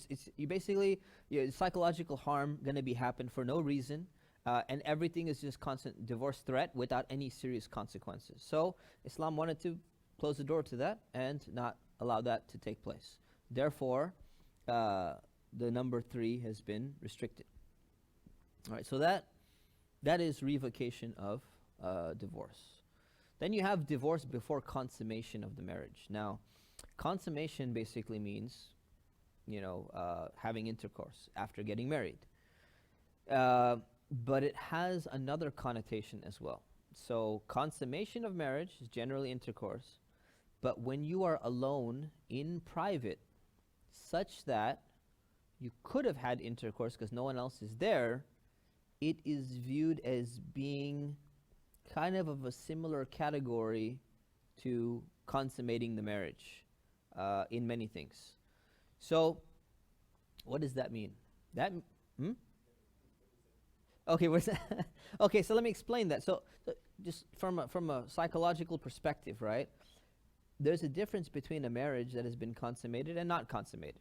If you marry someone and then you divorce them and you were never alone with that person at all, and then you go to get married to somebody else, there's a big difference between you had a relationship with that person versus you just entered into the contract with that person, but that didn't work out. They're viewed as 2 different things, right? I think most people get that part, right? Most people understand that there's a difference when you've had physical, intimate relationship with someone versus you just made the contract, family was there, you did the party, but you were never even alone with that person. So there's a difference. Being alone versus sleeping with that person, there's even a difference there. So what happens is that divorce prior to consummation has a different rule in Islam than divorce after consummation. Now, most divorces are going to be after consummation of marriage, right? You married for the purpose of having a relationship, got together, you were physically intimate, you had intercourse, and all of that stuff.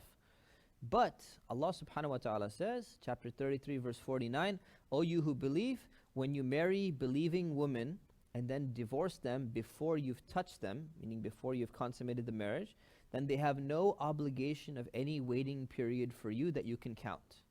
Which basically means this. If somebody gets married and a guy divorces his wife, she's his wife, but there's no consummation of the marriage, she has no waiting period. And she can go get married to somebody else tomorrow. There is no iddah period, right? So that means a number of things. Number one, there's no retraction of that divorce if they haven't consummated the marriage. So he can't be like, you know what, I changed my mind, you know. He can't cancel. Why? Because there's no waiting period in the first place.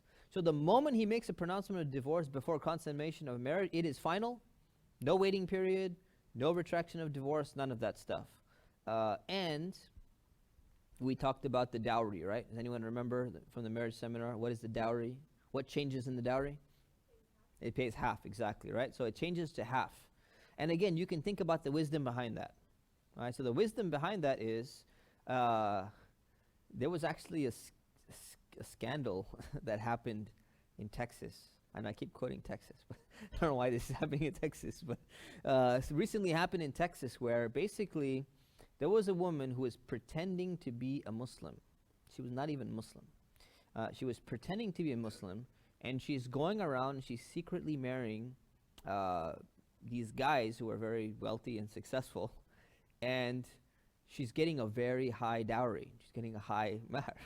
And she is then divorcing them or doing something to get the guy to divorce her or whatever it was. And this was like a big business for her, and she made a lot of money. And then all of a sudden it came out, and all these guys were like, wait a minute, you were married to, wait a minute, she was married to me. No, she was married to you. And she just, and then they caught her for fraud, and it was a big issue. But what that means is that, look, there is an economic aspect to marriage, especially because there's an idea of dowry, this idea of a gift.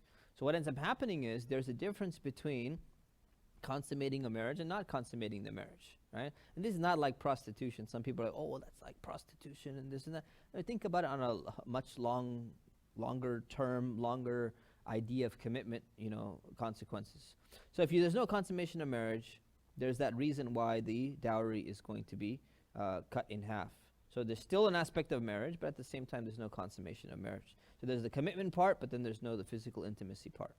Anyways, that's with regard to dowry, but there's no waiting period, there's no retraction of marriage as mentioned in the Quran. So that's pretty clear, divorce before consummation.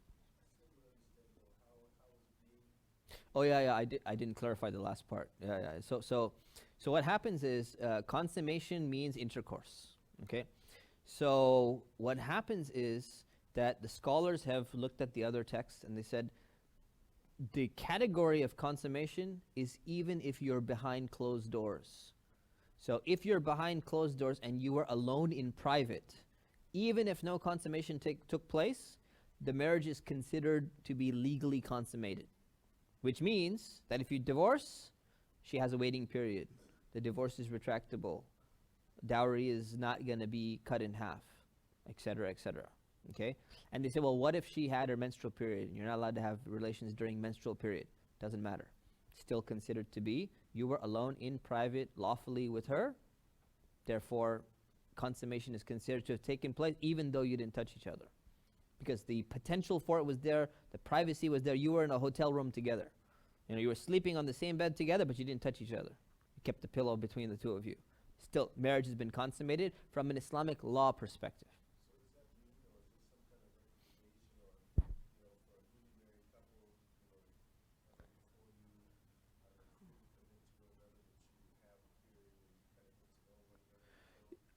That's a good question. That's a good and related question. Yeah, so I guess you could say in a way, first of all, you should get to know the person before you marry them in the first place. But after, I think what you're saying, but after you marry them, maybe, especially if you're in a skeptical society, or you don't know this person very well, or you couldn't do, especially if you couldn't do like good background check, you met them online or something like that, maybe you want to be married and you want to go out and like date them, like go out to restaurants together, and maybe you want to have like 10, 20 dates before you're alone together privately in a room. And I think there's warranted justification for that. So for me, that's one of my recommendations that I think could be a possible solution to, especially young people in college and stuff like that, university. They can get married, and they can be going out with the person, who's their wife technically, and they can go and they eat in the cafeteria together, and they can hold hands on campus, and they can technically do everything. They can kiss each other, but they shouldn't be alone together in private, because then the marriage is considered consummated. Now, I know people's response is, you're going to tell me you're going to have two college couples and they're married and they're going doing that, and they're not going to consummate the marriage? Well, ideally, the ideal goal is wait a little while before you consummate the marriage, okay? But yeah, I mean, if people would if this would become like a societal thing, I can see it happening. Look, imagine, just from a theoretical perspective, I can see people go out to college, they're living in dorm rooms, okay? Dorm rooms are separated, right? Generally, guys, still in most colleges, guys are not allowed in girls' dorm rooms and vice versa, right? I'm surprised it's still that case, but yeah, there's still that aspect to it, which is good. So let's say they're both living in the dorm room, the parents come in, fly in, be like, you know what, look, you're really far away from home, there's a lot of temptation on campus. We're going to get find a sister that you like in the Muslim Student Association, and they're both on board, both parents come together, we get you married. And now that you're married, what's going to happen? Everyone knows you're married. You don't have to consummate the marriage. You don't have to tell everyone whether you consummated or not. You're going around, you're hanging out in the Muslim Student Association. You could have your arm around her, and she's, all of that stuff is fine, but you've not been alone in private. So where are you going to go alone in private? She's not allowed in your dorm room. You're not allowed in her dorm room. So the only way it's going to happen, basically, is, you go get a hotel room or something like that. Now, you could do that, but again, or you could be like, you know what, you kind of tell your parents, look, I love you, and I'm really happy that you're accommodating me. Most of the other brothers and sisters don't get this. Their parents won't allow them to do this. I really appreciate you having the trust in me to do something like this, and I am going to at least make kind of a verbal commitment to you that I am not going to try my best to not consummate this marriage and get that hotel room. It's not that difficult, at least you can go date. Huh? What's the what? To avoid getting a hotel room. Again, it's it depends on what campus you're at, right? But again, you can be intimate in public. You can be intimate in public to the level of intimacy that's allowed in public, but you just don't go in private, even though there's going to be a desire to do that. If you can at least get this benefit and refrain from this. Otherwise, here's the thing: a lot of parents would be like, you know what? Okay, I might consider that as an option, but now you're like, oh, by the way, the consummation rate is 90%. All these kids are saying, yeah, mom, dad, if you get me married, I'm in college. I really promise I won't consummate the marriage because of ramifications and all that, and I'm still young and I'm kind of still immature. And then everyone is violating their contract. And all the parents talk to each other and they're like, man, none of these kids can be trusted. What's going to happen? None of them are going to sign up for this. Every parent's going to be like, forget that idea. Thanks a lot, Imam. You gave us an idea which doesn't work at all, because none of them are following it, right? So one, it's going to mess up my idea, first of all.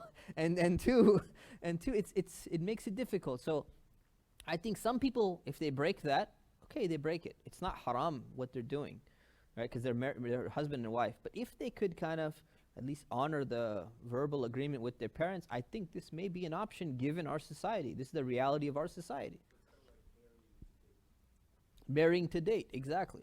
It's like marrying to date, and most people want to date, right? They want to date in middle school, elementary school, even, nowadays. So even in high school, right? I could, well, technically, I guess you can't get married because the legal age. But Islamically, just hypothetically, you can get nikah done in high school. Why not? And now, you know what? You wanted to go to the prom? You can go to the prom. Not that you should be dancing around in front of people, but just technically, hypothetically, you could go to the Muslim prom, right? You could do all that stuff that you're not allowed to do And now we don't have this giant problem of, oh man, this guy, I know they're going to get into a relationship. There's going to be a boyfriend-girlfriend relationship. You solve the problem. I'm saying there's got to be some type of solution within Islam, within an Islamic framework, right? How it's going to play out, I don't know. But the framework is there. The theory is there. Someone just needs to be, clever about it, get families on board, and kind of make like some kind of agreement that where we can get out of this this dilemma of Muslims all or nothing. You're either going to go marriage all the way and get committed for the rest of your life, and you better not get divorced because you're going to be stigmatized, versus, and if you're going to do that, you're going to have to wait till you finish medical school. You're going to be at least 30, maybe 40 when that happens. So yeah, you're going to have to basically be the only 5% of virgins remaining under the age of 40 in America. Right? That's the reality. That's our society, right? Now, if we lived in a different society, we wouldn't need this, right? Like Japanese society, I think the virginity rate or something like that is off the charts. Like people under 35, it's like, I think 60%, 70%, something really, really high, 60, 70%. People never been in a relationship with anyone. So then this is also abnormal. So they started these, what do they call it, like a cuddle club or something like that.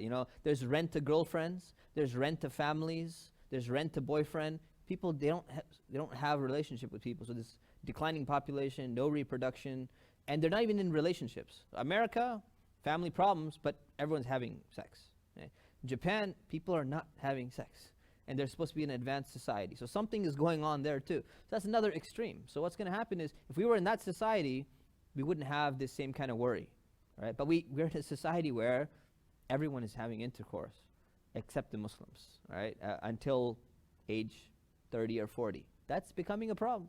And that's part of the human function. People need it. There's got to be an Islamic solution. That's all I'm saying. All right, so back to divorce before consummation. So that is consummation, or virtual potential consummation, or legal consummation, which means basically being in private. That'll count in terms of the rulings. Okay, next one is forbidden divorce procedures. I should have put an S there. What is not allowed? So like I said, the way to pronounce divorce, which is not known by somewhere between 50 to 99% of Muslims in the world, the incorrect way to pronounce divorce are three main things.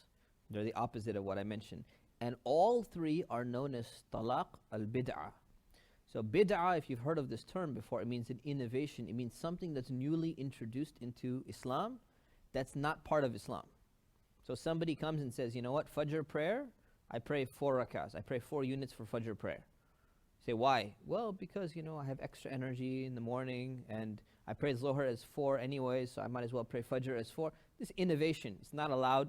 Forbidden. Not only is it forbidden, it's like you're trying to modify and change Islam. So the term that scholars have used is called, this is talaqul bid'ah. This is the innovated form of divorce. Now listen to the three of them. Number 1, divorcing a woman during her menstrual cycle, which is extremely common. Number 2, and it's even more common because that's usually the time where there's going to be more marital conflict, right? So number 1. Number 2, 3 pronouncements of divorce at one time. So instead of just saying, I divorce you, say, I divorce you, I divorce you, I divorce you. Right? Or saying talaq, talaq, talaq 3 times or something like that.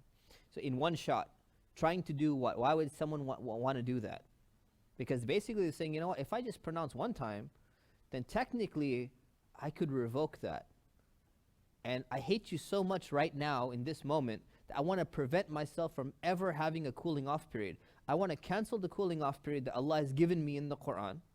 And I want to make sure that even if I come to my senses later on and I calm down, I want to make sure, because I hate you so much right now, I want to make sure I have eliminated that opportunity for me. So what does Islam say about that? It is in the category of talaq al-bid'ah. It is an innovated form of divorce, which is, not only is it haram and sinful, it's like beyond sinful. It's like in a different category where you're, not only are you committing a sin, you're trying to change something about Islam, because you're trying to cut something off that Allah subhanahu wa ta'ala has given you in the first place. And then number 3, is divorcing during the purity period after intercourse has already occurred, which is a little bit less serious than the first two, but it's still, this is, all three of these are known as what's called talaqul bid'ah, or innovated divorce. All of them fall in the category of being haram. So the thing is, a lot of people, they will never eat pork. They'll never drink alcohol. They're going to fast in Ramadan, because if you don't do the fasting, if you eat pork, it's haram. If you drink, it's haram. But when it comes to divorcing, they'll go and they'll do something which is specifically haram to make 3 pronouncements of divorce. Or they'll divorce their wife during menstrual period. Third one was divorcing in a purity period where intercourse has already taken place. Okay, so again, this is something that is just either done out of ignorance or done out of stupidity or whatever it is. Usually it's done out of ignorance because people don't know. All 3 of them innovated or forbidden divorces. Yeah. Yeah. So we're coming to that. All right. So validity versus forbidden is a big issue. Okay. So let me just answer it now. So basically, it's forbidden, but it's valid. Okay. So this is where the problem arises. So something is forbidden, and yet it still counts as divorce anyways, right? Which is what makes it even more challenging or more difficult, with the exception of the 3 pronouncements, which we're going to talk about. Let's see if I have this coming or not. Actually, yeah, so let me just elaborate on that. So I'm glad you brought that up. So if you divorce your wife during a menstrual cycle, you've done something haram, but the divorce counts. What are you supposed to do? You are supposed to cancel that divorce, and you're just supposed to cancel the divorce and then repronounce it after 1 whole purity period and another menstrual period has passed, okay, as a punishment for your stupidity of doing that in the first place. That's what the rule is. Okay, so that's number 1. That's divorce during menstrual period. Number 2, 3 pronouncements of divorce in one time. It counts as a pronouncement of divorce, and according to many scholars, it counts as 3 pronouncements of divorce. But we're going to get into that issue in a lot of detail a little bit later, because it's a big issue. The other one, divorce during a purity period where intercourse has occurred, it's haram, but it counts. So a lot of people have this idea, well, if it's haram, why does it count? There's a lot of things that count that are haram. So when you compare your wife to your mother's back, which is a verse in the Quran, something that Arabs used to do, it's haram. But does it count? Yes, it still counts. It can lead to breakdown of your marriage. Same thing. If you engage in a riba contract, an interest-based contract, it's haram what you've done. But have you still engaged in economic transaction? Yes. It's not that the property is not transferred over to you. The property is transferred over, but what you've done is wrong. So if you go, you know what? Okay, I'm going to sell you this remote for $100, or no, you take this remote from someone else. I've bought this remote from you, and I'm going to pay you $110, and if I'm delayed, I'll pay you 10% extra every year that I delay my payment. Okay, have you taken possession of this? Was the contract valid? Did this transfer over into your possession? Yes. The economic contract is still valid. It's effective, but it was forbidden for you to make that contract. You shouldn't have done it, but it's still considered to be valid. So that's where these 2, the first one, the menstrual cycle divorce, and the purity period after intercourse takes place. The 3 and 1, I'm going to go into detail soon. So that's forbidden divorce procedure. Then we have third and final divorce. So we said that there's 3 strikes and you're out, right? So there's idea of having 2 revocable divorces. The third divorce is final, and they cannot get remarried. So here's what the Quran says. In Surah Al-Baqarah, which is chapter 2, verse 229 and 230. It says, divorce is 2 times. At-talaqu marratan. Divorce is supposed to be 2 times. And then you either retain her honorably or release her kindly. And this is also beautiful. So keeping someone in marriage is a beautiful thing. And if you're going to release, you're going to finalize the divorce. Divorce is supposed to be a kind and nice and beautiful thing as well. So it says, either retain her honorably or release her kindly. And then skipping a few parts. And then it says, if he divorces her again. So it says divorce is twice. So it says, and if he divorces her again, so how many times is it now? The third time. She is unlawful for him unless she marries another husband or another person. So what does that mean? That means that after 3 divorces, doesn't matter what time span they were in. It could be over 40 years, or it could be over 2 months or 3 months or something like that. Divorce retraction, whatever. After 3 divorces, the couple is not allowed to get remarried anymore. If they did 1 or 2 divorces and the divorce finalized, they can get remarried. But after 3, you can't get remarried. Until what? Until basically the people move on with their lives. So basically a woman now, because again, remember, the divorce is coming from the man. So it's focusing on what's going to happen to the woman. So now this woman is being told, you cannot marry this guy because he divorced you 3 times. So move on with your life. Go marry somebody else. So she goes and she marries someone else, legitimately, okay? Trying to say, you know what, this guy is done. But she's gone and married someone else and realized, you know what, this guy is not very good. My previous husband was actually better, whatever it is. And then she's divorced from him, whatever procedure took place. So she's not married to him anymore. Now all of a sudden, she can go back to this original guy and say, yeah, you had divorced me 3 times, but because I've married another man and that relationship didn't work out, you know what, let's go give it another chance. Maybe you've changed, or you weren't such a bad guy after all. After being married to someone else, I realized you weren't as bad as I thought you were, or something like that, right? They're allowed to get remarried. What's not allowed to happen is what's called muhallil or halala marriage. And that is this idea, which is really dumb idea that people have. It boggles my mind. People think that somehow this verse in the Quran is saying that if a Muslim couple, okay, if there's a guy divorces his wife 3 times, and now they both want to get back together, then the solution is she goes and gets into a marriage contract with another guy, sleeps with that guy with the intention that he's going to divorce her, so that now he can come back to her, she can come back to her original husband. Just think about the implication of how ridiculous that is.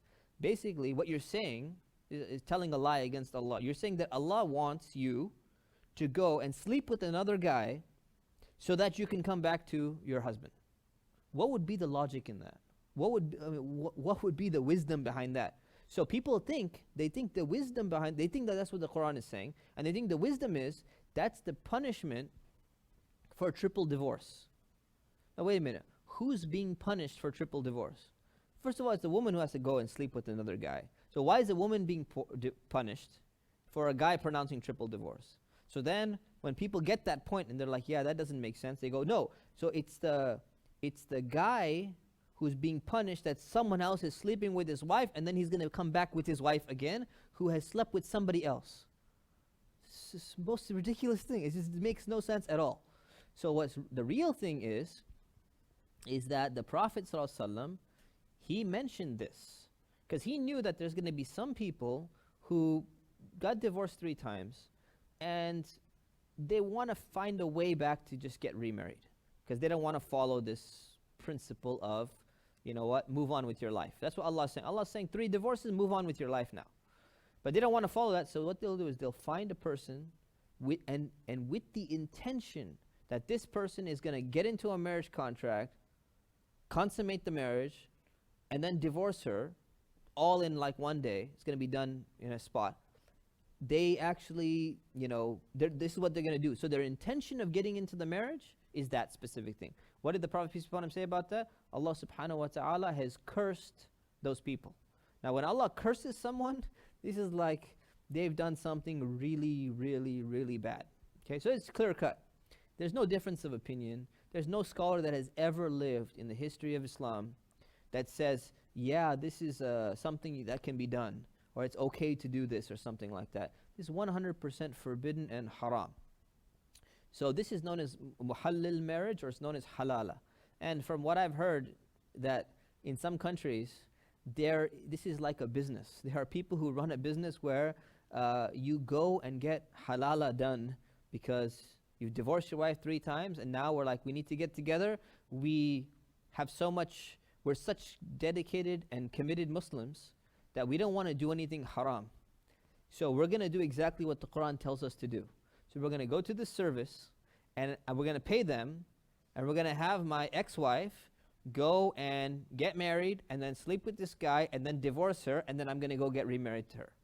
This actually happens. Now, to what extent does it happen? I don't know. It's put in the media quite a bit in the UK, because there's a lot of people from the Indian subcontinent there. It could be exaggerated propaganda against, the Muslim community, or it could be just a valid, dumb thing that a lot of Muslims are doing. I don't know to what extent this happens, but when I go and ask a few people, this is something supposedly that everyone seems to know about. And then you have like movies and stuff like that. They even show like this is the process. And I have people come to my office, and they come to me and they say, you know what, my husband divorced me 3 times and we both regret, and it was really bad, and we feel sorry for what happened. So can you explain to us, how should we get this halala thing done? I'm like, what? Like, really? Like, is there some kind of like service you can recommend to us? Like, can it be done? I'm like, well, first of all, I sure as heck ain't doing it, but it's haram. It's forbidden. You're not allowed to do this. This is not what's supposed to happen. People have this in their mind that this is what I'm supposed to do. Why? Because I want to get back together. And Allah told you, you don't get back together, because 3 divorces happen. You shouldn't have done 3 divorces. But this is just a way of getting around it. So the short answer is, most people know the words haram and halal. So halala is haram. Very simple to remember. Halala is haram. Yes.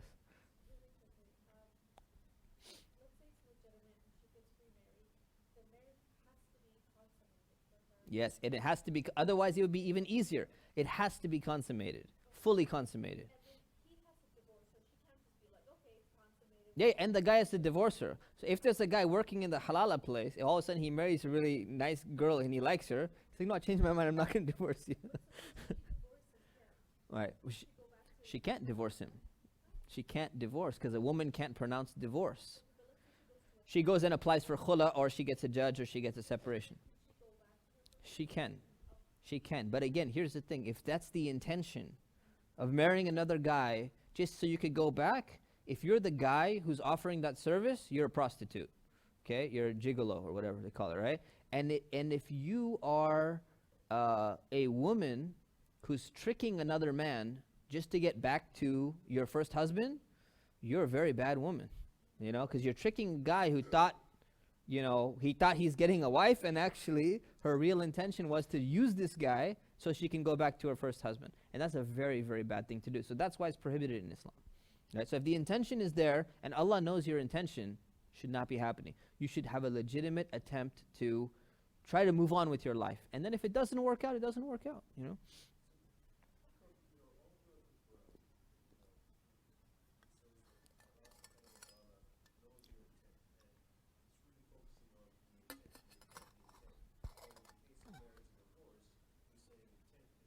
Yes. So why does Allah emphasize intention in the Quran and everywhere, and then in law intention doesn't matter?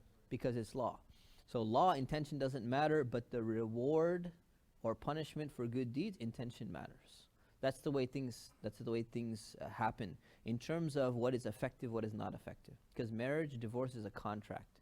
So in contract, generally, when you make a contract with someone, your intention doesn't matter so much, right? It's not a significant thing, right? In economics, your intention doesn't matter. If you go to Walmart and you buy something, like, hate this company, Walmart, these people, they take life insurance policies out on their own employees, pathetic people.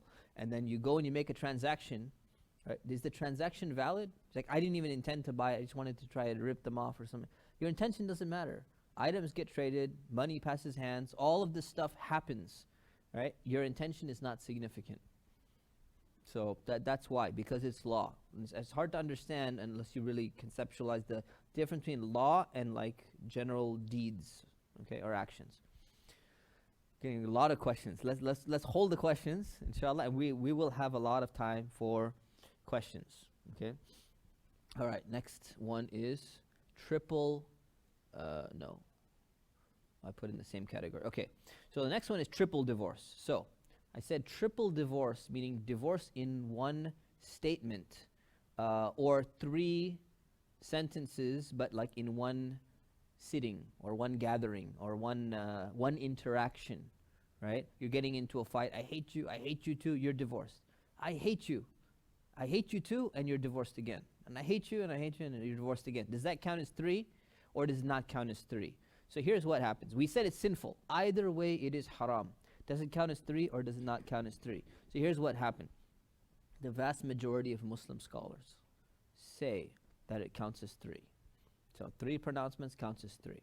So the four famous schools of Islamic law, Hanafi, Maliki, Shafi'i, Hanbali, they all say that the divorce counts as three, which means that throughout the Muslim world and throughout Islamic history, if someone makes those pronouncements of three, it counts as three. Even though it's forbidden, even though you have canceled the cooling off period that Allah has given you, and you've kind of tried to go around the law and you've removed what Allah has allowed you or told you to do in the first place, it's still valid and it counts as three, which means you cannot get remarried. This is how most people get divorced. They get divorced through a haram method, number one. And number two, then they regret the consequences and they say, how can we solve this problem? Is there any way out for us? And if they didn't do this and they would have followed Islam properly the first time, they wouldn't be in this situation. But there is some little good news, and that is that not every single scholar has said that three counts as three.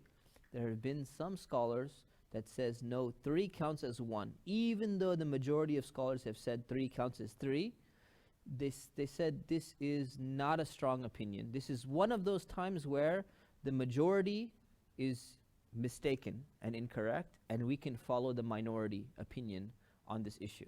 So, who are those people? Those people are Ali ibn Abi Talib, according to one narration that's from him, Abdul Rahman ibn Auf, and Zubair ibn al-Awwam, three of the Sahaba.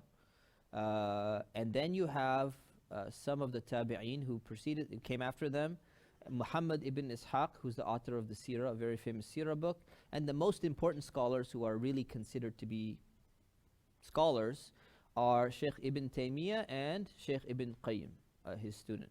So this is their opinion, and they are known for having some opinions which go against what the majority of scholars have said. So some people, they don't like these scholars because they go against what the other ones are saying, but many people respect them. They're valid, legitimate scholars. So what's happened today is many Muslim scholars today have said this opinion of Ibn Taymiyyah and Ibn al-Qayyim is the correct opinion, and this is the one that should be practiced or acted upon.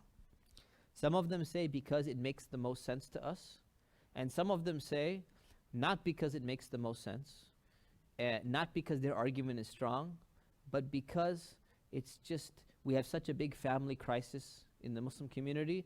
Even though we think this is not the strongest opinion, we're going to take it anyways just for the benefit of our Muslim community, right? So anyways, that's what it is. I have a lot more, commentary on that philosophy, but I'm not going to get into that. We'll cover that in another Islamic law class or something. But what's their basis for saying that? How can they say that three counts as one, where everyone else is saying that three counts as three? So there are some ahadith on this. So there's a hadith in Sahih Muslim who said that at the time of the Messenger of Allah, meaning during his lifetime, during the time of Abu Bakr was the Khalifa for 2 years after the Prophet, and during the first 2 years of the Khilafah or Caliphate of Umar, who was the Khalifa afterwards, a threefold divorce was counted as one. Okay, so listen carefully what he's saying.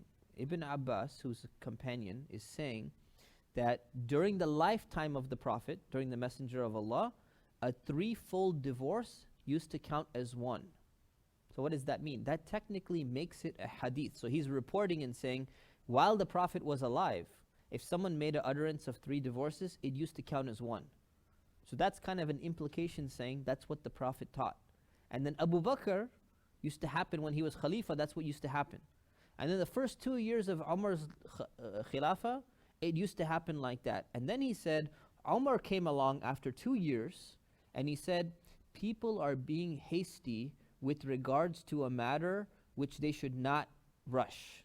People are becoming hasty, and they should not be hasty. They should not rush into pronouncing divorce. So he said, what we're going to do is we're going to start counting it as 3 and judge between people accordingly. So what is Umar saying? Umar is not trying to change Islam. He's not trying to change the law. What he's saying is that, look, what's taking place is that 3 divorces in one statement is supposed to count as 1 during the time of the Messenger of Allah and prior to that, and even when Umar was Khalifa in the beginning. But he says, now we're getting all these people coming into court. Because again, he's the Khalifa, there's judges, people are disputing about whether the divorce took place. They're getting all these cases coming to court. And he's saying people are becoming hasty in this divorce issue. They're constantly pronouncing divorce, and they're hasty in the sense that they want to quickly get out of this marriage, and they want to have no retraction. They want to cancel the cooling off period. So he goes, what we're going to do is we're going to make and say that it's going to count as 3 in order to punish people, so that we make them realize this is going to, if you do 3, it's going to count as 3, so that you stop uttering so many statements of divorce that you're doing, something like that. So he thought it's for the better of the community, and almost all the Muslim scholars after him followed his lead, and they continued doing it that way.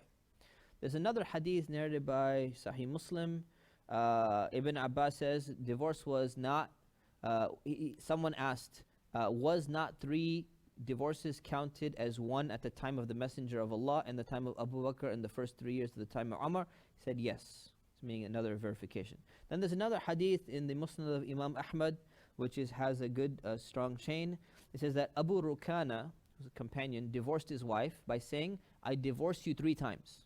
So the statement is, I divorced you 3 times. And you'd be surprised. People say, I divorced you 1,000,000 times. It's common. And they made a film in Egypt, to like a social, what do they call it, public service announcement video, where one guy comes and he's like, I divorced you 1,000,000 times. So 1,000,000 times counts obviously as 3, because 3 is the maximum. And they're trying to tell people, stop doing that, because that's shaitan whispering to you and all that stuff. So this is quite common in different parts of the world. For extra emphasis, people do that. So what's happening is, he says, Abu Rukana divorced his wife and said, I divorced you 3 times. One statement. Then he regretted it. So he went to the Prophet ﷺ, and the Prophet ﷺ returned her back to him with 1 word and said, this only counts as 1. So there is a specific narration that says this counts only as 1. But you have other hadith which indicate that it counts as 3. So what you got is you got contradictory hadith here, and that's why there's a difference of opinion on this issue. So the people who respond back, Ibn Hajar, Asqalani, and other scholars come back and say that narration was specific to only one situation, and that was when a person pronounces divorce 3 times, but the repetition is for emphasis, not with the intention of 3 times. So if the intention was 3 times, then the 3 is going to count.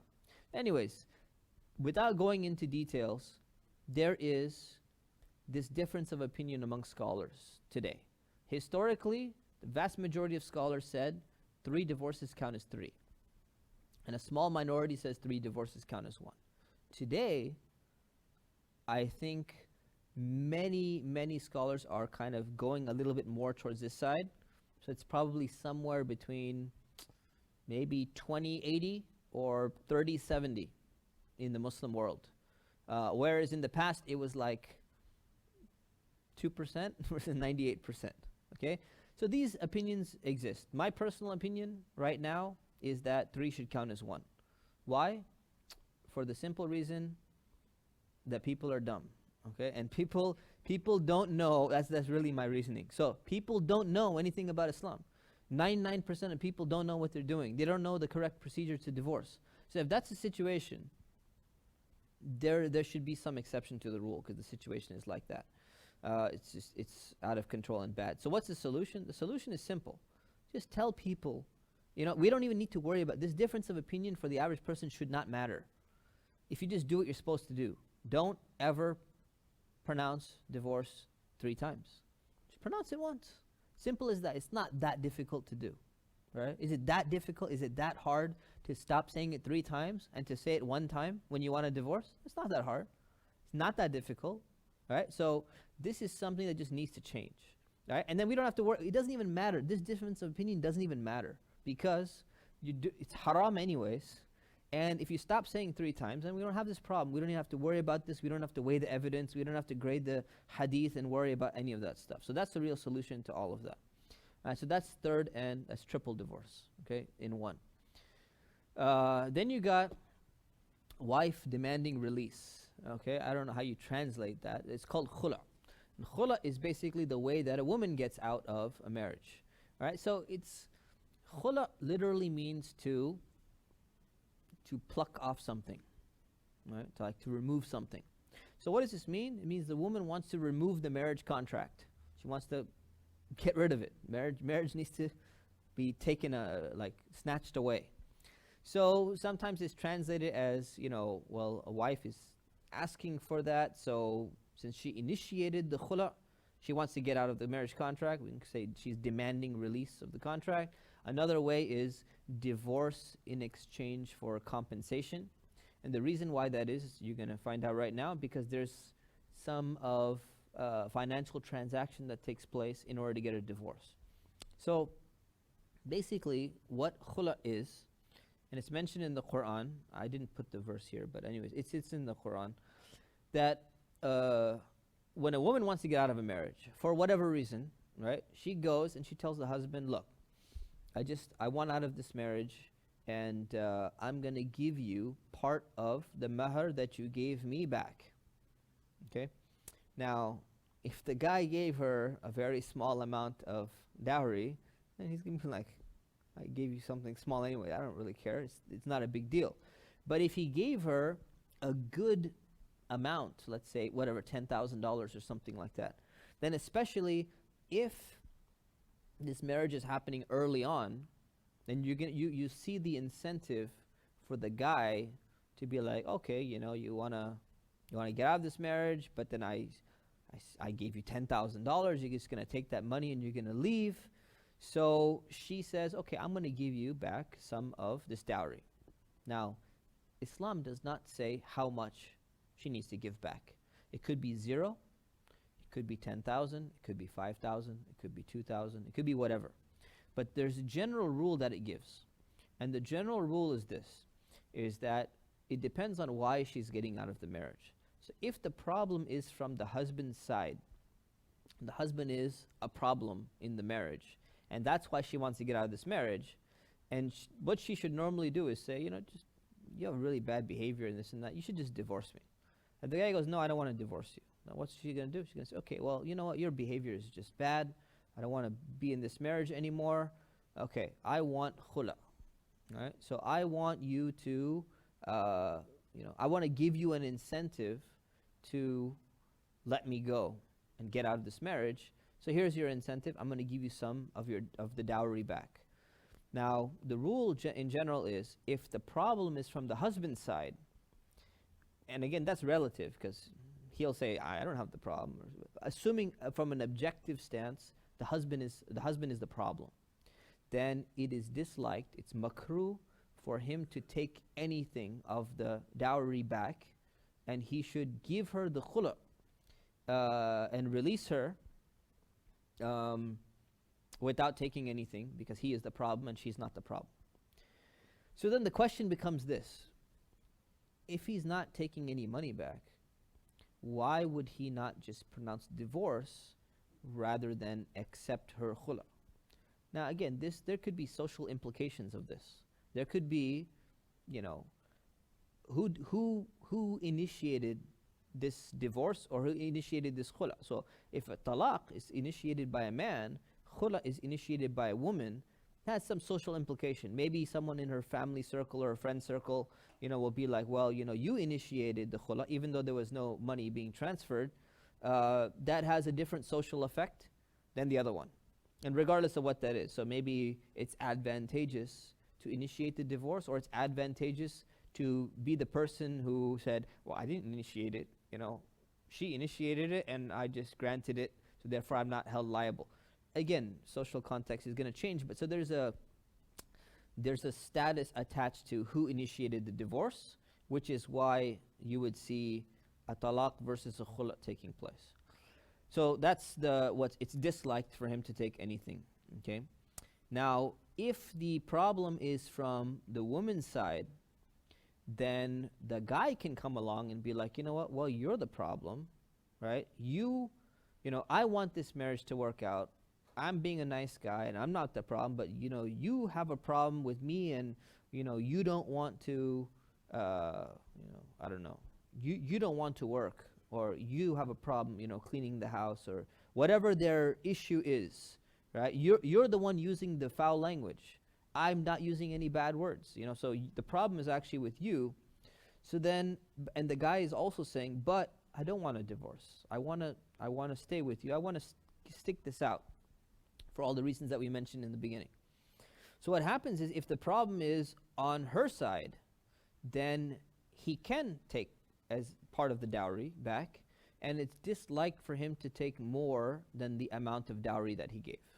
So technically, she could pay him off and get out of the marriage if he's like, no, let's stay together, or this and that. And he goes, look, I gave you $10,000. She goes, I'll give you $15,000. I just want out. I'm done with you. It's disliked for him to take more, even if the problem is from her side. So that's the general rules. Otherwise, Islam does not give any guidelines at all. Right? The guideline is basically, woman comes, initiates, says, I want khula, I want out of this marriage. She gives something back to him, okay, because he had given her a dowry, especially if it's something significant. So that's pretty much the way that it works. Now, when it comes to khula, again, talaq is unilateral. It doesn't require permission from the wife. The guy can just divorce his wife. When it comes to khula, it's not unilateral. So she is making a request, or she's demanding that I want to get out of this marriage, but the man has to consent to it, and then he needs to agree on an amount if he's going to be taking an amount. So therefore, it's by consent, even though there's an aspect of initiation.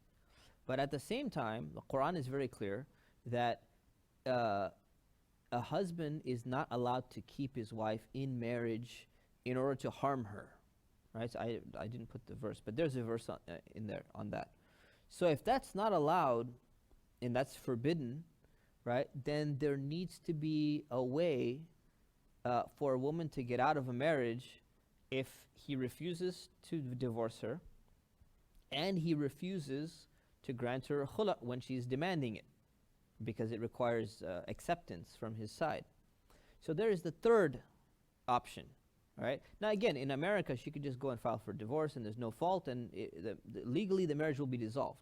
Islamically, it's not going to be. So it's going to be, there's a kind of a control that's put in place, and there's a wisdom behind everything that Allah does. So let's look at what that is, and then we can talk about the wisdom maybe. All right, so the third option is divorce by tribunal. Okay? Basically, divorce by a Muslim judge. So what does that mean? During the lifetime of the Prophet ﷺ, this is how it would work. Or during the time of the Khalifa, let's say Abu Bakr is Khalifa. Husband and wife have a problem. Wife wants out of the marriage. She tells the guy, divorce me. The guy says, no, I'm not going to divorce you. She waits, doesn't divorce. Okay, grant me khula. Here, I'm going to give you your whole dowry back. You gave me 10,000, I'm going to give you 10,000. 10,000 dirhams or dinars, whatever it was at the time. Here's your 10,000 back. You're not supposed to ask for more. And the guy says, even if you give me 100,000, I'm not going to release you from this marriage. You're my wife and you're stuck. So what does she do? She's going to go to the Muslim judge. At the time, Abu Bakr is the Khalifa, he's also the judge. The Muslim state was small. So she goes to the judge And what is he going to do? He's going to listen, say, okay, what are your grounds? Why do you want to get out of this marriage? And she's just going to present, I want to get out of this marriage because of this and that. He's going to try and talk to her, hey, can you reconcile things and this and that? And if he sees, hey, there's a good reason, this guy is just really bad and he's constantly mistreating my family and he does this and he does that, he goes, okay, I've heard your side. I'm going to listen to the husband's side. The husband is going to present his case. That's the difference between a judge and like a counselor, or a judge and a mufti or a scholar, where they only hear one side of the story. A judge's job is to weigh evidence, hear both sides of the story, and then make a decision. So that's what happens in this case.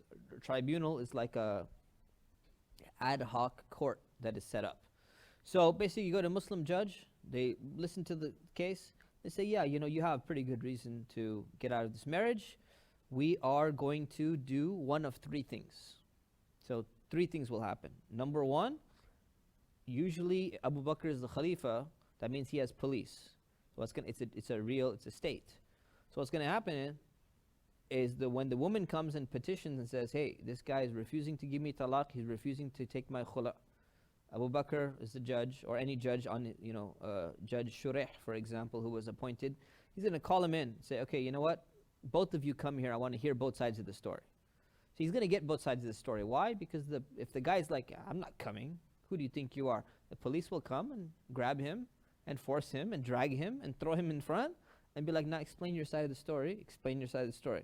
Listen to both sides of the story, and then the judge will decide based upon what the issue is, based upon the evidence that he hears, he's going to do one of three things. Number one, he's going to tell the guy, you are going to pronounce a divorce, a talaq to your wife right now here in front of me in the court. And he's going to force that. And the guy cannot refuse. He said, either, you have two options. Either you're going to say talaq right now, or we're going to put you in jail. So that's what happens. So he's forced to pronounce talaq. Option number one. Option number two, if the wife, or for whatever, the judge will decide, and he'll say, option number two, she is offering you this much money for khula. You must accept her khula, or you go to jail. So the guy's like, okay, I have to accept the khula. So he has to pronounce the wording, I have accepted the khula. And he has to take whatever was being offered, that the judge decides is reasonable, or he goes to jail. Option number three is the judge will say that neither of these two is going to happen, and I am annulling your marriage, what's called fasakh. Okay? Fasakh, fa, sin, kha. Okay? Fasakh. So fasakh means I am annulling your marriage, and your marriage is cancelled, not through divorce and not through khula. It's just by judicial decree, your marriage is cancelled officially. So the marriage is dissolved. So a Muslim judge can do that. So this is how it used to happen before, and this is how generally it happens in like a proper Islamic state. Now, living in the West, when there is no Muslim court, there is no Muslim judge, what's going to happen? What's going to happen generally is this. Woman is going to come to like an imam, come into my office and say, this guy is doing this to me, and he's like this, and he's like that. And I say, okay, did he divorce you? He refuses to divorce me, and he won't give me khula either. So have you offered him, mahar back? Yeah. Or he didn't give me mahar in the first place, right? All sorts of cases we get. So he said, what can I do? I say, okay, well, what we need to do is we need to act as if we're in the position of that judge, of that Muslim judge, and do the same process. The problem with that process is, the moment we call the guy and we say, hey, by the way, come in, the guy's like, who do you think you are, man? I'm not coming in. Say, well, we want to hear your side of the story. Hey, get out of here. I have nothing to do with you.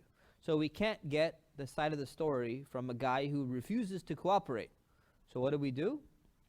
We get our halaqah students to act as the police and grab him and drag him and bring him into the masjid. No, I'm just kidding. We can't do that, right? So because we can't do that, I wish we could. That would be nice, Maybe in some communities, back in the 90s, African American community, they used to do this. Mashallah, they used to have like a team, and the team would go out and bring the guy and throw him in front, But we can't do that anymore, right? So that's not going to work. So in the absence of that, what are we supposed to do? So what ends up happening is, and you know, imams are not judges.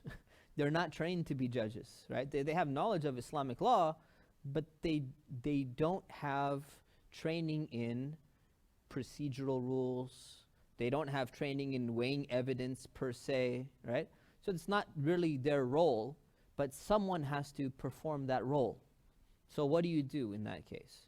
So what you do is generally there's a fatwa, a ruling by one of the scholars. His name is Mufti Taqi Uthmani, very well-known, internationally renowned scholar. He basically says this: in Western countries, or in countries where Muslims are a minority, what they're going to do is they make a tribunal. They form a tribunal, and they get 3 people to come together, 3 scholars generally, and the 3 of them will be like a check for each other. They listen to the case, and they'll try their best to contact, the husband in this case, and try to get him to respond and do some kind of due process and all of that. And if he ends up that he doesn't show up or something like that, then remember, when there's valid grounds and you can't hear both sides of the story, there's 3 options at the end. Either the judge forces the guy to divorce, which in this case, is it possible? If he's not showing up, you can't. Okay, can you force the guy to accept khula? No. So what's the only other option left? Annulment. So fasakh, right? So what they'll do is they'll pronounce and they'll issue what's called fasakh, which is annulment of the marriage, right? So because of the circumstance that's presiding, and if the guy shows up and they weigh evidence and all that stuff, then they could say, hey, you need to, we're telling you to pronounce divorce. If the guy says no, can we put him in the back room of the masjid as jail punishment? We can't, right? It's going to be a problem. So because we can't do that, the only option that generally remains is fasakh. It always ends up in being annulment of the marriage. So the one who's doing the annulment is going to be a tribunal to have that check and balance. Now, this is dangerous business because you can potentially annul somebody's marriage without due process. So let's take an example. Some woman comes in, complains, my husband is this and he's doing this to me and he's really bad, and what should I do? So the guy all of a sudden comes, okay, well, we got 3 imams here. Your story sounds credible. Okay, annul the marriage. It turns out that she was lying the whole time. The guy shows up all of a sudden one day, and you know what? The guy's marriage is over, family, they have children, this and that. Islamically, they can't be in a relationship. Huge problem. Second scenario. Same type of scenario, but we say we want to contact the guy. So she gives information, but she gives wrong information. So she gives a wrong phone number and a wrong address, so we send notes and we send messages and all that stuff, and the guy happened to be on a business trip. 6 months later, he shows up, the marriage is annulled. He shows up and he goes, hey, what the heck happened? He goes, oh yeah, by the way, I got my marriage annulled by the 3 imams in the masjid. They go, well, what happened? So he goes, oh, by the way, you didn't even inform me. You didn't even hear my side of the story. Well, we notified you and this and that. He goes, that's not my address. I never got the message. I was not notified. I was not informed. Huge problem, right? So this is very serious stuff. So this is not some random thing where someone just go and listen one side of the story, annul a marriage or something like that. It's a huge responsibility. It's not supposed to be like this. It's supposed to be done by people who usually have authority. We're not going to have authority in a land where we're minorities. Number 2, it's supposed to be done with people who have judicial training, who understand the procedures, and you're going to give proper due notice and enough time to respond and all of that stuff. So all of that stuff needs to happen properly. So who is a good model of people who are doing this right? It's Orthodox Jewish community. So Orthodox Jewish community does exactly this same process. And I had mentioned this organization called Beth Din of America, or Beit Din. So B-E-T-H, Din of America. They're an organization that has been around for 50 years in America or more. And what they do is they do exactly the procedure that I'm mentioning, but the difference is they have lawyers, they have judges, and they have rabbis all on this panel. They have a very strict procedure and process of how this goes about. And it's legally recognized because what they do is they get certain not arbitration, but binding. What's the other thing? Arbitration, one notch above it. It's like binding, huh? Oh, beyond binding arbitration. Yeah, oh, sorry, no, it is arbitration, not mediation, sorry. So, yeah, binding arbitration. So what you do is you get a binding arbitration agreement signed by both of them who are coming in.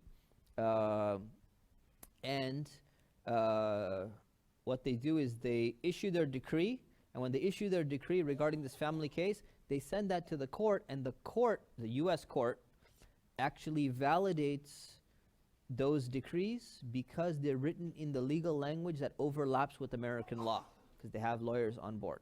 So it's pretty interesting how it's done, very, intensive process. And again, they're doing that because they have the same system. So they say that an Orthodox Jew is not allowed to go to a secular court to get a divorce done. There's a process called getting a get. You have to have a get, and the get needs to be approved. There needs to be a rabbi involved, and it's actually much more complicated than any Islamic divorce. You need a scribe, like an actual scribe, to write with like a pen in a very formal way to get the entire thing done. So it's very, it's much more involved process. It's like kosher versus zabiha, halal meat, right? Like they're similar, but the kosher procedure is way more formalistic and complicated than the Islamic procedure, which is a lot simpler, done easy. But anyway, so they do this, and they're a good model, and they want to help the Muslim community to have the exact same model with the same level of professionalism, the same level of rigor and all of that stuff, because that's going to help them maintain that system. So what they're doing is they technically have a legal system within a legal system. So within the family law system, they have this procedure taking place. Now, there's nothing wrong with this. It's not illegal.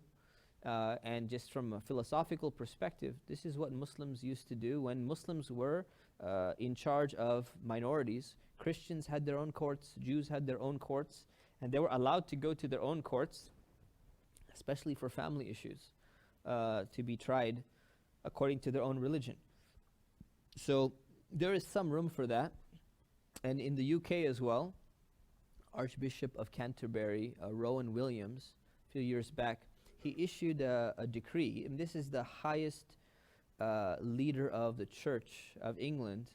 He issued a letter on the website saying that Muslims should be allowed Sharia courts and Jews should be allowed halakhic courts in our country for personal law, like for family matters and stuff like that. And there's no contradiction with secular values or ethics or Christianity or anything like that. And of course, a big media storm came out because there's a lot of anti-Sharia propaganda at the time. But we're so scared of using the term Sharia court. It's like, whoa, you're bringing Sharia to this country or something like that. The thing is, this Beit Din of America, it's called a Jewish court, a halakhic court using Jewish law within America, and no one is complaining about it. And they call it that, right? So it's very clearly defined to be that. So again, we have this political stigma that even if we were able to have the resources to develop something really nice like this, many Muslims would be so scared, we can't use the word Sharia because this is going to happen, this is going to happen. And there's some legitimate fear there. Obviously, the right, the right wing politically is going to just, make a media frenzy out of this, as they've done in some of the other cases. But again, there has to be a solution for Muslims. The solution is not to just outsource everything to a secular court and just have them decide whatever it is depending on what state you're in. So that we have this huge problem that exists, but this is divorce by tribunal. So what ends up happening is, we talked about she does position versus final decree. Okay, so what if, so most people are not doing this. Most people are going and, filing in court, and they're not pronouncing the divorce verbally or in writing or something like that from Islamic perspective, and they're not getting a khula and all that stuff. So what happens if someone does go and file for divorce? Well, there's two types or two layers of divorce when you file. One of them is the petition, right, for divorce, depending on which country you're in, which state you're in. And then there's the final decree that comes, or the judgment Or in England, there's called like a decree Nisi or some of that, and then there's the decree absolute, which takes place at the end. So if someone does count, okay, so the first question is, does the petition in a court count as a talaq or a divorce if a man goes and files? What's the answer? Why no?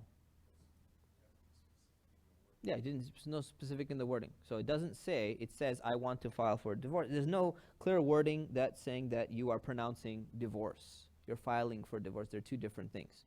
So that's number one. What about when the final decree comes?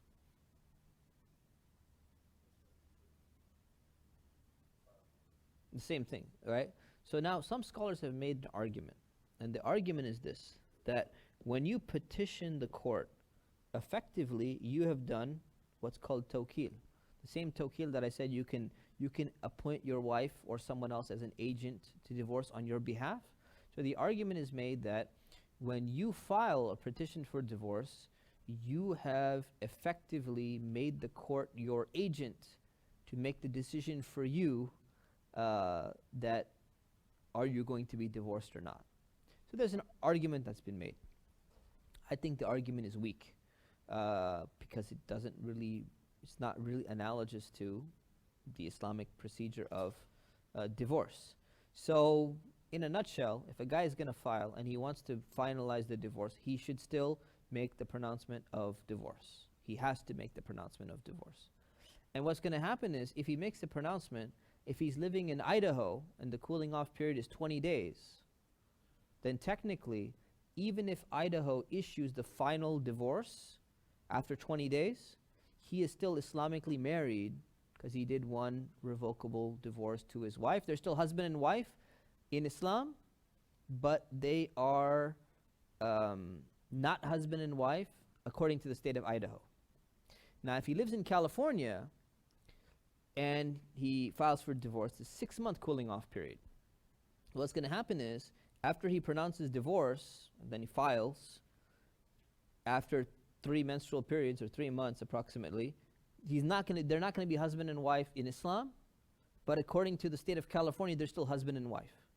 So what you got is, you got two parallel systems taking place and functioning. And people say, well, you have to go with the law of the land, because if you don't, then you're going to be in trouble with the law or something like that. And that's also a very weak argument, because having these two parallel systems they're not equivalent. The reason why they're not equivalent is, what is marriage or nikah in Islam?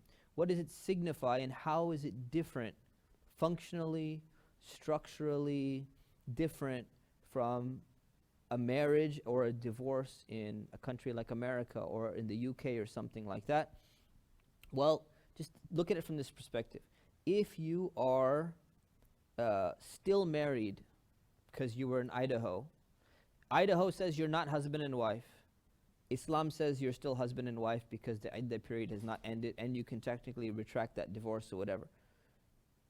Are you allowed to hug and kiss a woman who is technically not your wife anymore in the state of Idaho?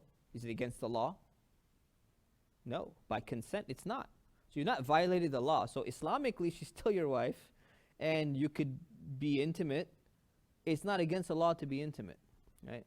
And likewise, let's take California again. So 6-month cooling off period. California is saying, no, you're still married. And Islam is saying, no, you're not married. So if all of a sudden you're like, you know what, you cannot hold hands with this woman because you believe Islamically she's not your wife anymore, but the state of California is saying that no, she still is your wife. Is that against the law to refrain from being in the same space alone or something like that? No, it's not against the law. So the thing is, this idea of technically applying these two parallel systems, because this is the country in which we live in, is not against the law, first of all, nor is it against some kind of Islamic principle, nor is there like some kind of absolute necessity of somehow modifying everything and saying it's so, we have to adjust everything, we just have to adapt to whatever law. Well, what if you change states? You adapt the law again, you just keep adapting the law depending on which state you're in. That's a very poor argument, but I hear it being made. Hopefully it makes sense why.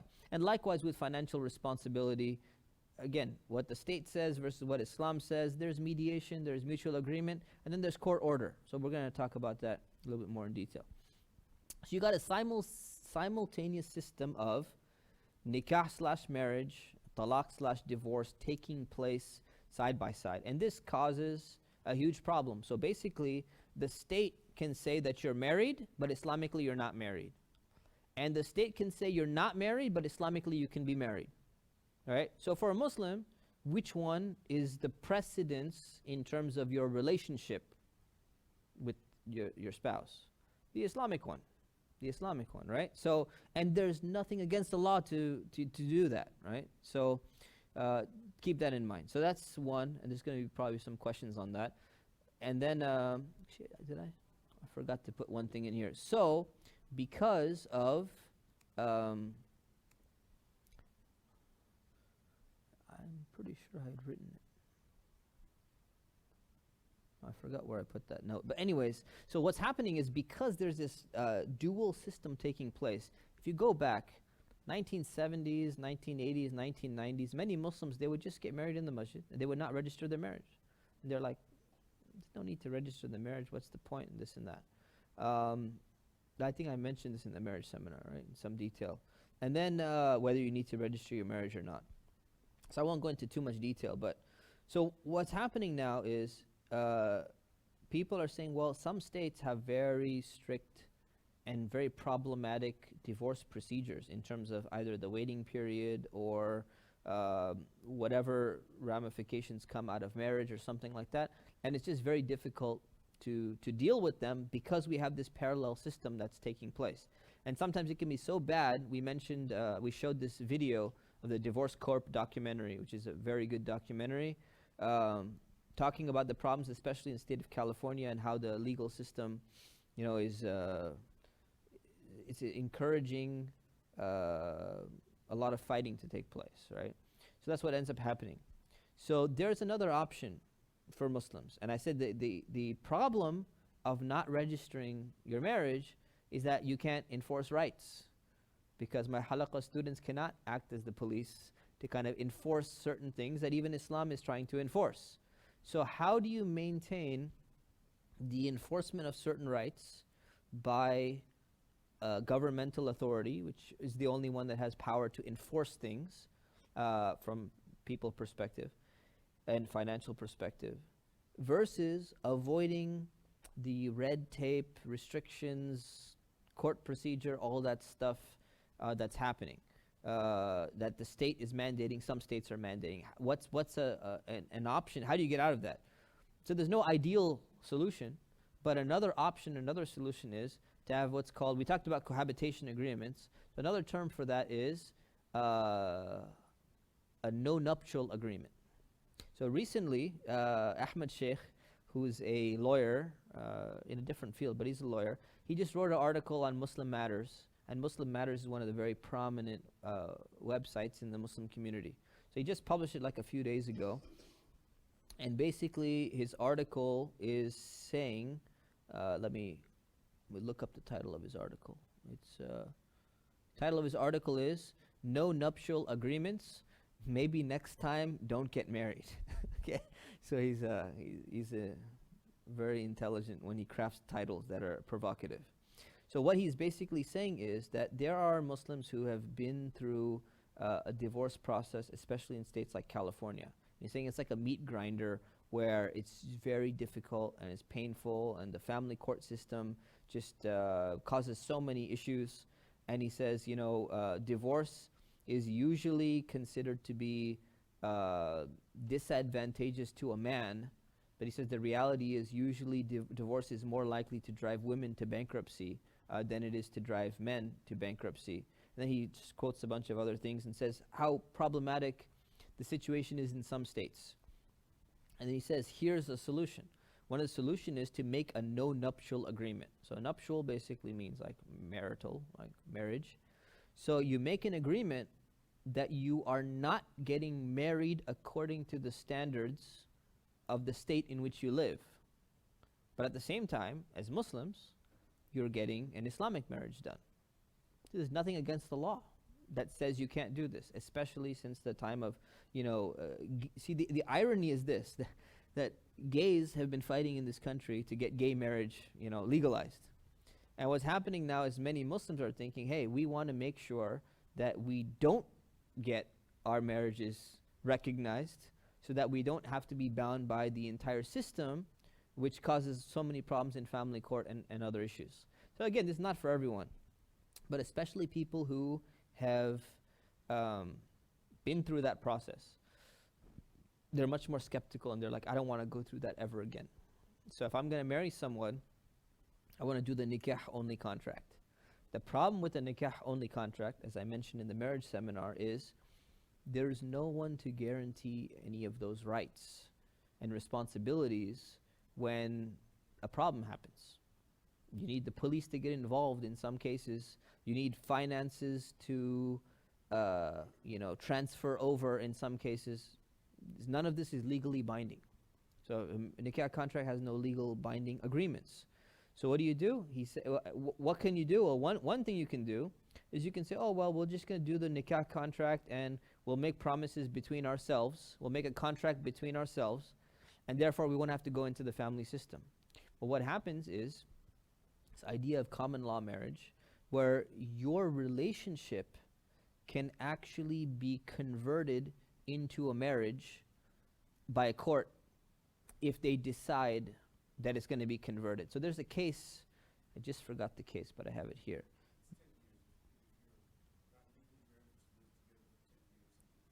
It depends, state by state, and judge by judge. So the biggest case in this was Marvin versus Marvin, okay? So basically this idea is that, if you're living together, you have made a promise to give certain rights to the other person, and then that is mandatory and binding, even if you had not made an actual promise. And so Marvin versus Marvin is a very interesting case in the history of America.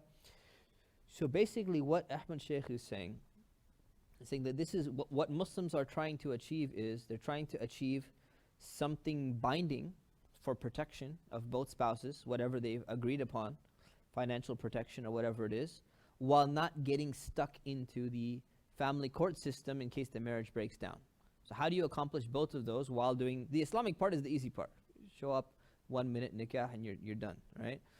The other part is difficult because one, if you register, you're stuck in the court system. You'll be stuck in the family system if it breaks down. Number two, if you don't register, it can still end up going into the family court system. So what he's basically arguing is, if you make a no-nuptial agreement, you're basically saying, we are having a relationship, this is not a marriage according to the state, and it's not going to convert into a marriage according to the state, and we have put these stipulations between us so that it doesn't convert into the state, and no one can say we've done something wrong. Right? So that's it's a pretty interesting article. I think it's worth reading. It just came out, and our masjid is quoted in there as well, interestingly enough. So that is the solution to that one, and of course it needs a little bit more work. So you got two systems taking place. Last thing is maintenance after divorce. So the idea of financial support after divorce is mentioned in the Quran.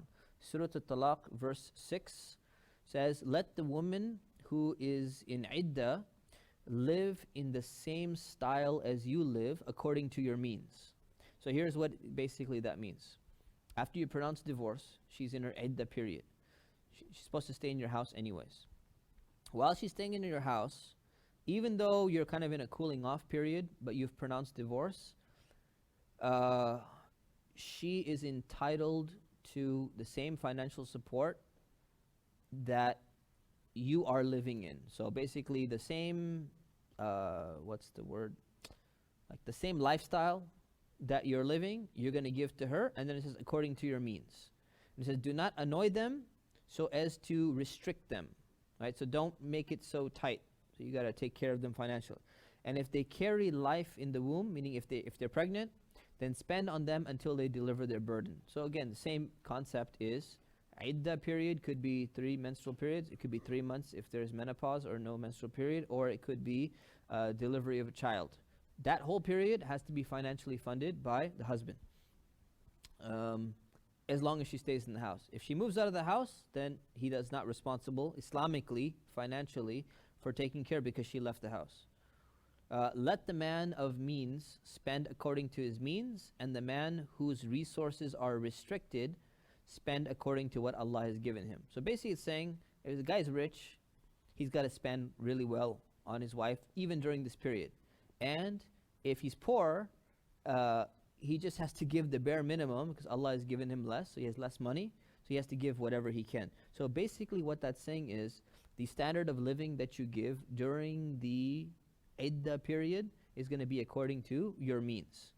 And then in Surah Al-Baqarah 241, it says, for divorced women, maintenance, or what's called mut'ah, not the temporary marriage mut'ah, different mut'ah, okay? A maintenance or mut'ah should be given on a reasonable scale. This is a duty on the righteous people. So what does this mean?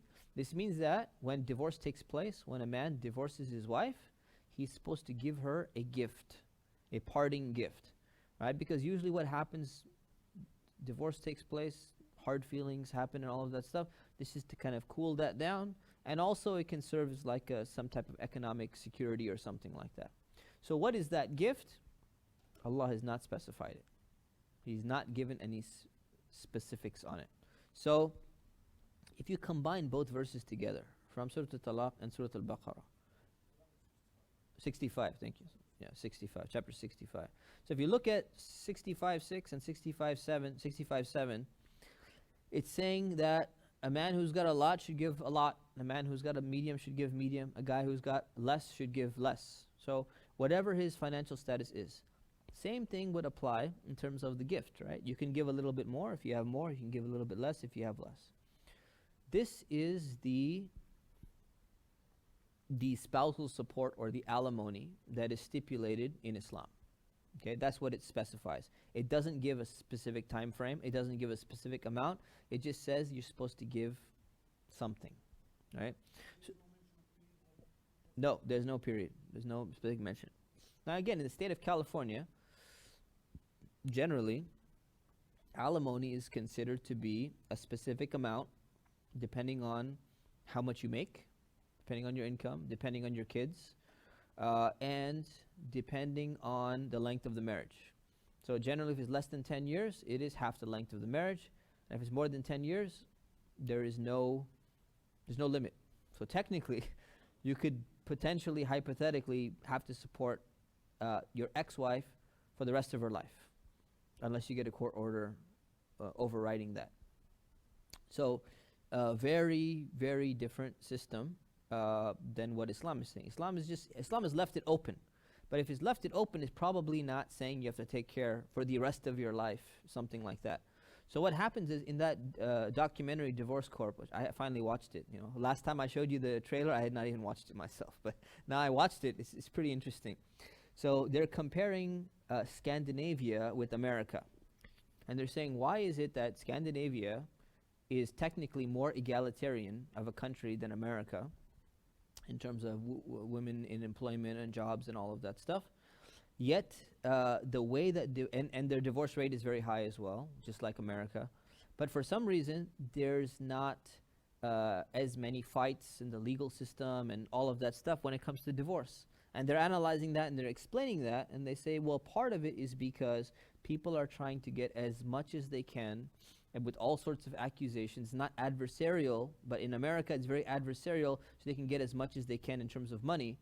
And when I saw that Scandinavia system, assuming that the documentary is correct, it's very close and in line with pretty much what Islam is talking about in terms of these things. So sometimes it's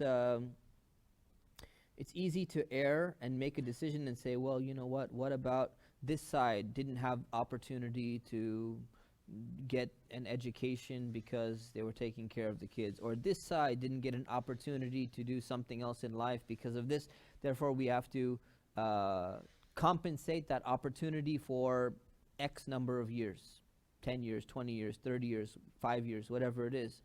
The argument that's being made in that documentary is that that creates an adversarial system that's actually more harmful to society and basically just feeds itself. Okay, so that is the concept of alimony after divorce. And then at the end, we mentioned that verse about, even when you separate, you do it with ihsan, you do it with excellence. So usually divorced spouses become enemies with each other. Families will never talk to each other ever again. It gets very ugly. The thing is, don't make it ugly, right? Divorce can be beautiful. It's supposed to be beautiful. Unfortunately, our legal system tries to help make it adversarial, unfortunately. Whether that was not their intent, but that's just what it's become. So people get into vengeance mode and this and that. So we got to be careful. Do divorce with excellence, number one.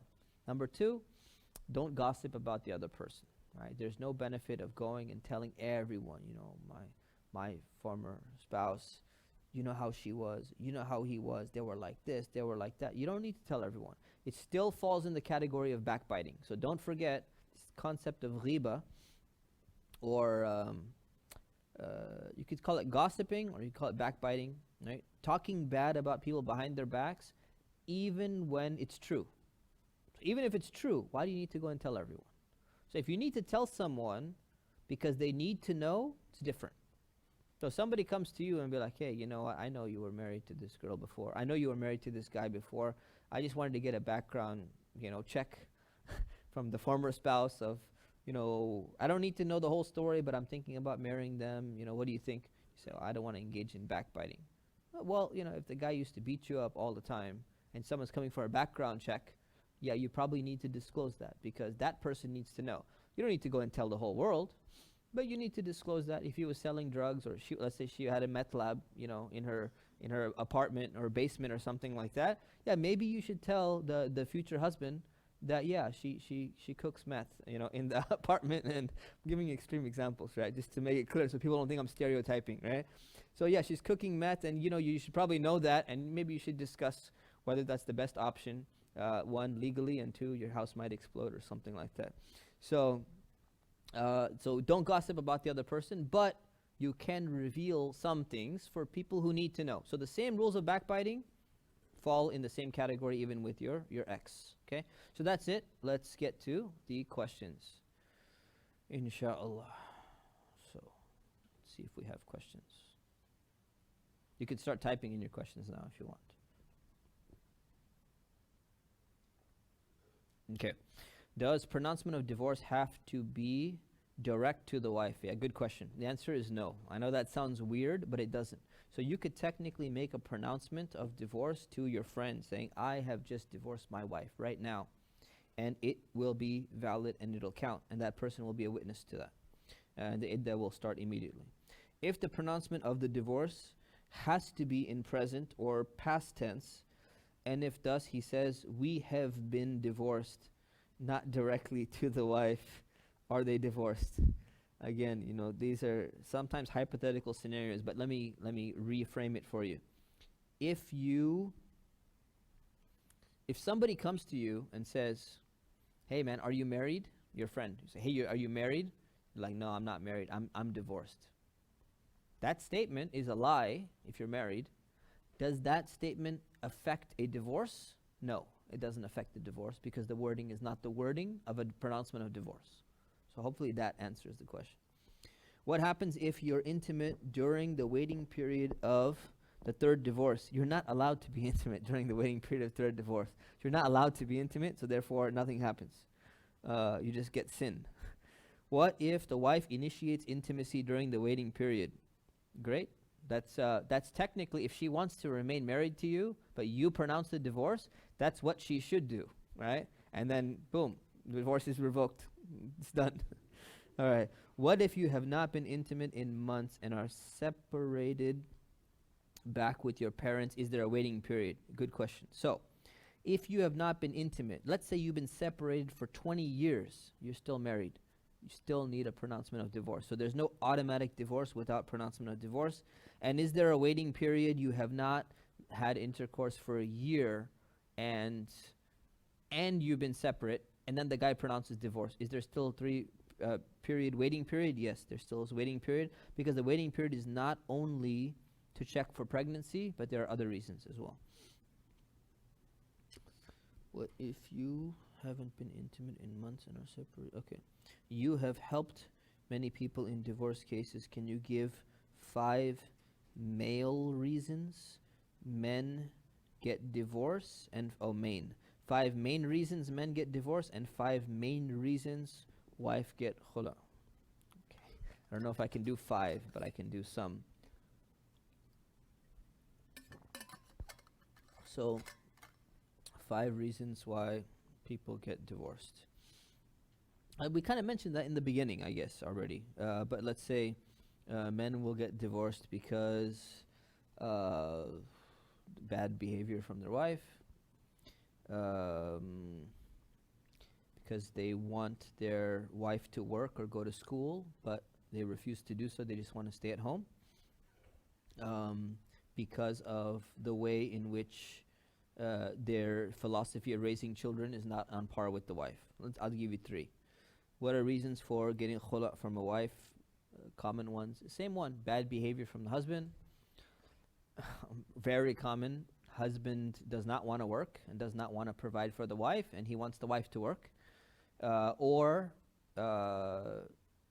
he's not earning as much as her, and she wants a better lifestyle, and he doesn't want to, move up in his career. And number 3, philosophical child raising differences. So it's 3. Do you know if any kind divorces in modern times as suggested by Quran? So if any kind divorces in I don't understand that question. You could just put it again. How is khula pronounced? Yeah, it's basically woman asks and the guy says khala'tuki. So I have given you khula. In Arabic, if you speak Arabic, you can say khala'tuki. In English, you just say I've given you khula, or I have released you, or I've given you the divorce, or I've in return for whatever amount of money or something like that. All right. If a couple gets somewhat intimate without intercourse in a place that's not fully private, is that considered consummation? In a place that's not fully private. Again, it would depend on context. So we'd have to look into the situation in detail. Can wife give more dowry for khula? Yes, she can give more than the dowry if she wants to. And 5 main reasons people should not get divorced, as well as 5 main reasons where you think they should get divorced or khula. So in the beginning we covered the reasons, and we said there's good and bad. So we kind of covered that in the beginning already. You have to wait, man. You have to put on the app. No phone? Somebody help put it in the app, inshallah. I'll take it from the audience soon, inshallah. What if the wife... It's moving. What if the wife refused to... Okay. What if the wife refused to take her dowry after the divorce took place? Can she ask for it later on, let's say after 3 or 4 years? Yes, absolutely. She has a right to it. She shouldn't even have to ask for it, but yes, she can demand it be paid. It doesn't matter how long. Can wife give... And 5 reasons. Is only the wife required to remarry and consummate after 3rd divorce? Yes. What if iddah is not made in the house that they live together in? Is husband supposed to support her? What if...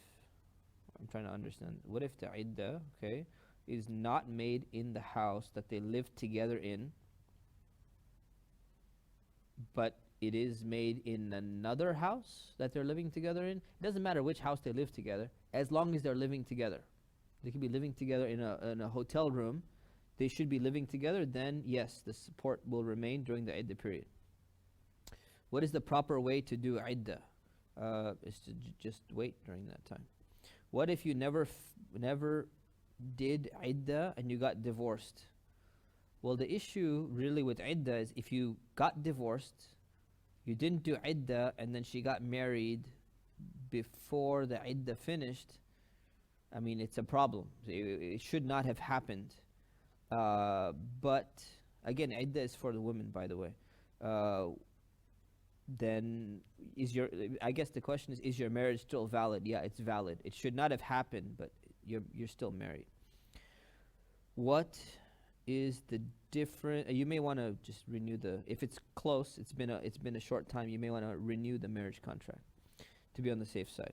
What's the difference between prenup and no nuptial agreement? Oh, big difference. So prenup um, is how your assets are gonna be divided in the other case. Prenup is basically you're gonna get married according to the state. You're gonna register your marriage, and you make a contract between yourselves. No nuptial agreement is you're making a contract saying that we're not gonna get married and we're not marrying, but we're gonna live together and we're gonna have a relationship together. So there's a big difference. One of them involves marriage with the state, and one of them does not involve marriage. To be clear, you are not recommending to legally get married by U.S. law, but to find an alternative. Can you share what you did?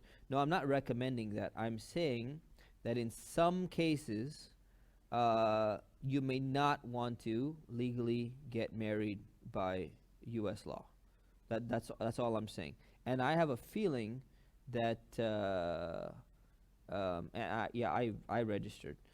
I have a feeling that this is going to change over time. I have a feeling that it's going to become more and more common to not legally get married. So again, it was like this. Like I said, Muslim community 50 years ago, a lot of them were not registering their marriages. Now Muslim community I think most of them are registering their marriages. I have a feeling that it's going to start getting to a point where it starts becoming no nuptial agreements, kind of like the Orthodox Jewish community is doing, and some other communities are doing. I have a feeling there's just going to be a change, but it's not for everyone, because there's a problem with no nuptial agreements as well, and that is that you lose a lot of rights, or you lose a lot of benefits that the state or the country will give you, like tax advantage. You can't claim your spouse on your tax return. That's a huge financial benefit, right? So you lose out on that. You lose out on a lot of other things. So it doesn't work for everyone. To be clear, should married couples get American divorce and stay Islamically married and do a new no-nuptial agreement? Again, so this is a common question. So a lot of people, what they'll do is they'll do an American divorce, and they'll stay Islamically married, usually for some reason. Many reasons why they would want to do that. Usually there is a financial reason, or a tax reason, or a health benefit reason, or something like that. So again, this is on a case-by-case basis. You can't give a general ruling on that. Is there iddah for khula? Yes, there is iddah for khula. There is a waiting period after the khula. It's the same. But there's no retraction of khula, by the way. Have you actually seen divorces with excellence in modern times? A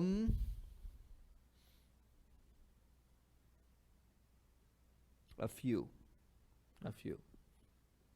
Sadly, not too many. Wish I had seen more, but yeah, a few. Yeah. Are you not? And unfortunately, sometimes the excellence is a sham as well. It's just a put on display.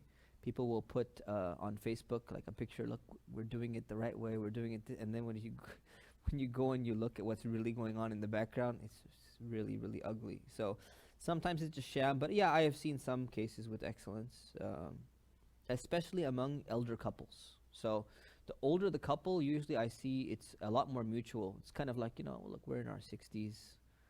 We just decided we've had enough of each other, and we raise kids. Our kids have grown up and everything. There's a little bit more excellence usually at that time, especially if both of them were working. So then there's no financial battle, to try and get money in court and stuff like that. Usually, if they're both working people, and they've already raised their kids, and their kids have gone off to college and all that, I see a lot more excellence in those divorces. They're like, we're just not interested anymore. What if the wife refused to follow the Islamic procedures of the divorce waiting time, and she decided to leave? What is the liability on the husband? So I guess you mean like financial liability or something like that. Yeah, he doesn't need to, Islamically, he doesn't need to support her through the iddah period. Um, I guess he can still give a gift though. Maybe he'd want to cancel the gift or something. But so if his marriage is registered and there's an economic disparity between them, the court order is going to force him to provide for her anyways. So again, we're talking about this is what Islamically is the right of a person, but practically, people are going to demand whatever they want. Okay, now again, people should not be demanding more than Islam has really entitled them to. That money is not going to have barakah in it. It's not going to have blessing in it. But a lot of people will just do it anyways. So this is what happens, unfortunately. When divorce happens, just like any other difficult situation in life, people throw Islam out the door. So whatever they can get to their advantage, they're gonna go with whatever works to their advantage. They go to court, and the lawyer tells them you can get this much and you can get this much. They don't care what Islam tells them they're entitled to or they're not entitled to. Now again, Islam doesn't give you specific amounts. It gives you some general guidelines. But most of those guidelines are thrown away because money is dangling in front of them and vengeance is dangling in front of them. So it's a combination of two. It's either I'm going to do this for the money, or I'm going to do this just for the vengeance to hurt the other person, and then we'll pray extra tarawih this Ramadan to make up for whatever we had done that was wrong. That shouldn't be the case, but that's what happens, unfortunately. Can someone get American is California divorce and still remain married, sign in divorce papers? Isn't equivalent to Islamic divorce, or can still be together? That's a great question, even though it wasn't worded the best way. So great question. The question is, if you get a divorce in the state in which you're living, does it automatically count as an Islamic divorce? And the answer is no, it does not, right?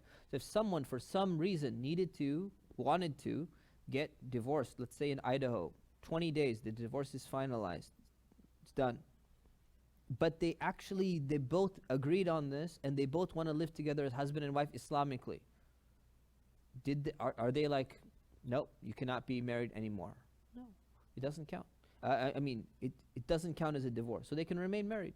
Whatever reason why they would want to do that, they're allowed to do that. So if they didn't have to technically register their marriage and yet their Islamic marriage still counts, then the vice versa applies as well. And now why would people do this? So for example, let's say you're bringing your wife or your husband from another country on a fiancé visa versus a marriage visa. And you look at the wait time, and the fiancé visa wait time is backlog of 6 months, and the marriage wait time of sponsoring someone is 11 months. They're not the same time frames. So you're like, well, you know what? Let's go with the fiancé visa part. So technically you're saying you're not married. Okay, so you apply for a fiancé visa, 6 months goes in, and then you go, I really want to be with this person. You fly over there and you get Islamically married during that time. You have a nikah, you have a relationship, you consummate the marriage. And yet, technically, you're still fiancé according to the country. So yeah, there's an aspect of maybe you can claim there's some deception involved or something like that. That's a problem. But at the same time, Islamically, can you have a relationship with that person? Can you have nikah with that person? Yeah, you can. Is it wrong to take someone to court for alimony since you don't have financial means without getting it from him? So again, taking someone to court for alimony is allowed when you're not getting alimony, but you should do it within the guidelines of Islam and not ask for too much. That's a general advice. Does khula count as revocable divorce? No, khula is not revocable. I think I've answered all of them. Some of them came in the middle, and I have to find them again, but I'll take questions from the audience. Yes.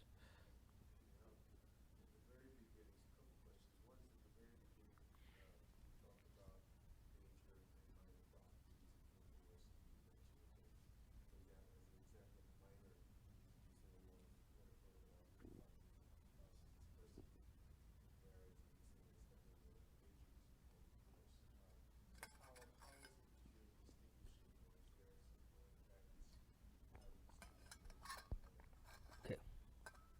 is there some clear Quranic guidance to distinguish between major from minor problems in the marriage?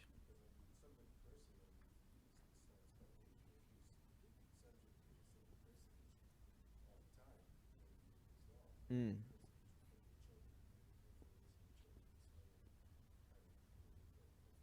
Yep. Right.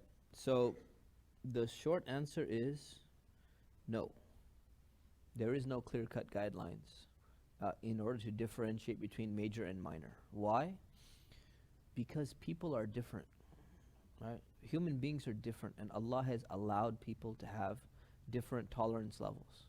So I, like you said, so I said, someone is cursing, I consider it to be minor, because yeah, it's a problem, but maybe everything else is fine. It bothers me. It's a problem. It's against Islam. They shouldn't be doing it. But maybe that's something that's tolerable to me, but for someone else, it's not tolerable to them.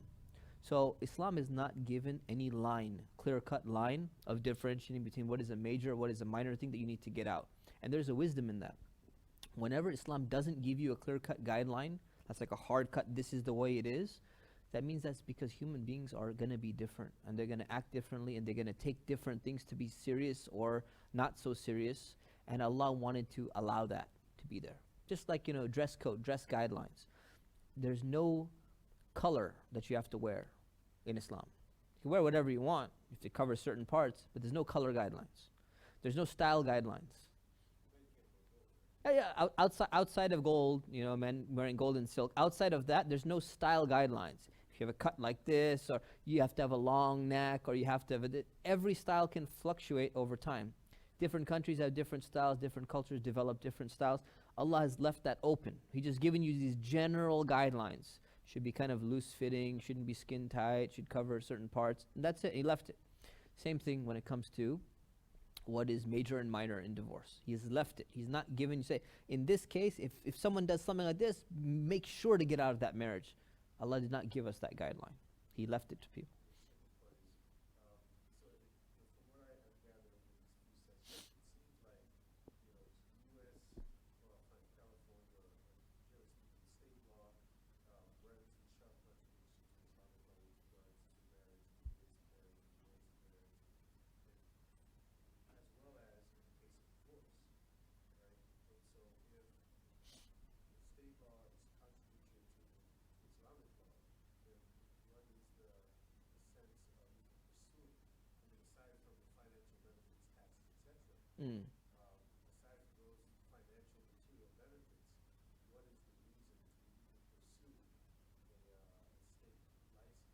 Mm. Question is, why pursue a state license if it seems that state like California, uh, it seems like it's contradicting a lot of the Islamic values on marriage and divorce.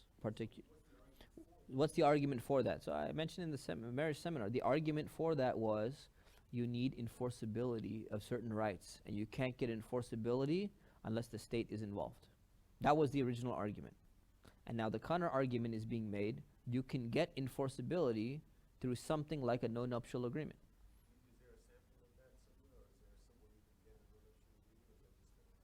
No, no, you can contact this guy. He can get it for you. Yeah.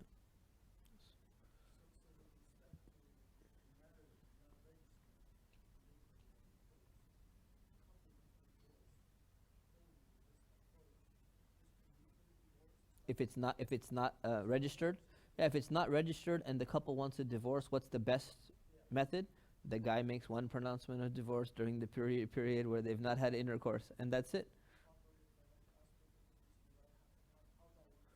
You see, financially, it all depends on the context of the marriage. How long has the marriage been? What was the reason for the breakdown? What's the financial disparity between the two? Right? Again, the concept of half and half ownership of income or something like that, if it's not registered, it's not an Islamic concept. Okay, so the concept generally is everyone keeps their own money. But if there was some level of sacrifice that was taking place from one side because of their inability to earn because they were doing something for the marriage, then that should be compensated. That's the general rule. And then every specific situation comes in and you say, well, you know, you need to look into that. You know.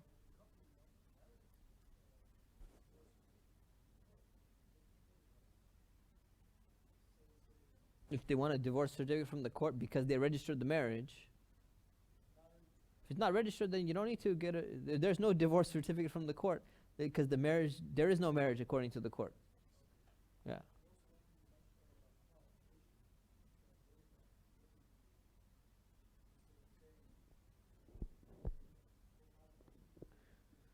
So the no nuptial agreement is sometimes known as a cohabitation agreement. That's all I was saying. Yeah.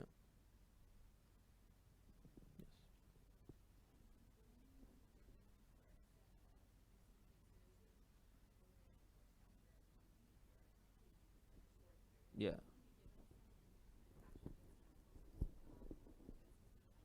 Yeah. So I mean, so 1 week divorce, for example, they got married, they moved in together, and they just got into some fights, and they were arguing about certain things. They were arguing about who's gonna cook. They were arguing about what kind of furniture they're gonna buy. That's what I'm saying. Petty things, right? Like what kind of furniture we're gonna buy, what kind of style of furniture we're gonna have, and stuff like that. And they just kept fighting about things like that. And they're like, you know what? This is not working out. They divorced 1 week.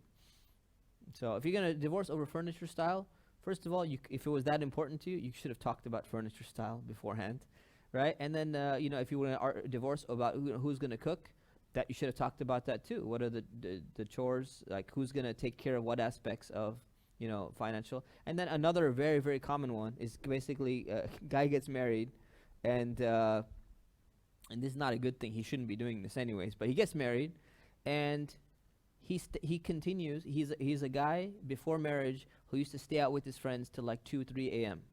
Okay, so he gets married, and now he's married, and he's going out with his friends 2, 3 a.m. He's barely spending any time with his wife. So within 3 weeks, he almost spends no time with his wife because he's still acting like he's a bachelor or something like that.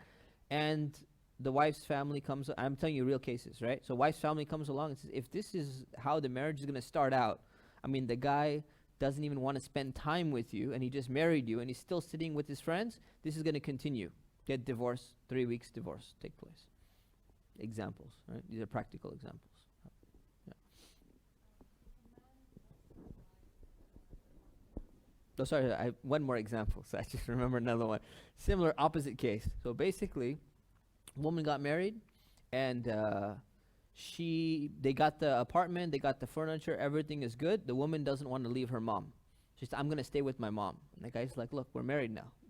You come with it.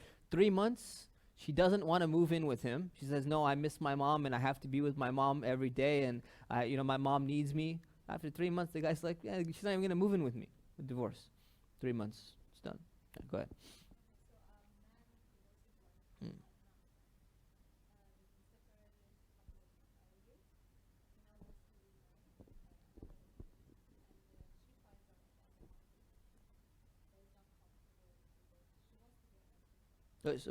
Back up again.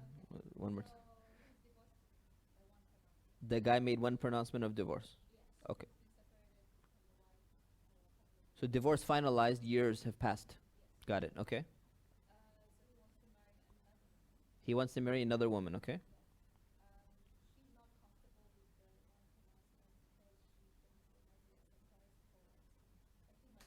Oh, okay. So the new wife is concerned that he might remarry the previous wife because he technically can because it was one pronouncement of divorce. Okay. To make two more pronouncements of divorce to the. Oh.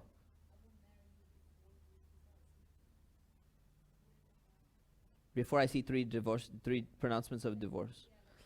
So there's two issues. So issue number one is they've been separated for a long time. They're not married. They're not husband and wife anymore. Can you make two more pronouncements of divorce to someone who's not your wife so that you can never marry her again? You can't.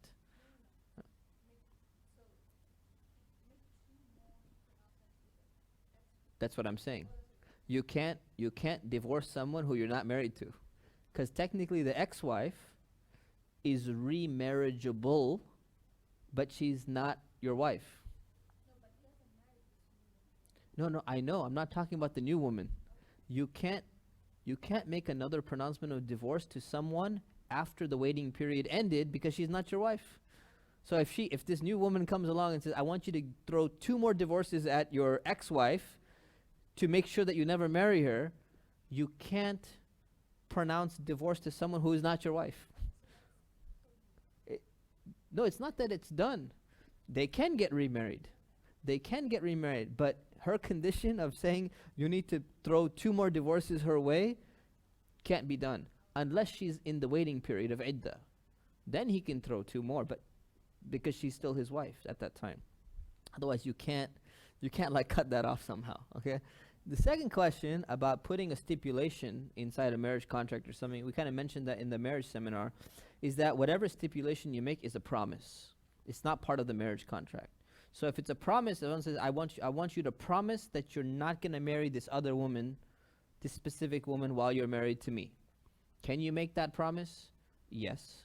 Is the promise binding like your marriage will break if the promise breaks? No. Right? So should you make that promise? Again, it depends on, whatever. Back. Yeah. Okay, so good. We didn't cover that in detail. So child support and custody has a lot of difference of opinion among scholars. That's why I didn't cover it in detail. And it's not going to really matter because the judge is going to decide what the child custody is going to be, regardless of whether you have a contract or no contract or whatever it is. So I don't think there's any way around child custody. So maybe you're asking from an Islamic perspective, who should get priority over the kids and this and that. There's so much difference of opinion, but I'll tell you what the Hanafi school says in general. The Hanafi school says is that before a child reaches the age of 7, or basically being able to take care of themselves, if the mother doesn't get remarried, she has priority over the children. She gets children, father has visitation rights whenever he needs to, or whenever he wants to.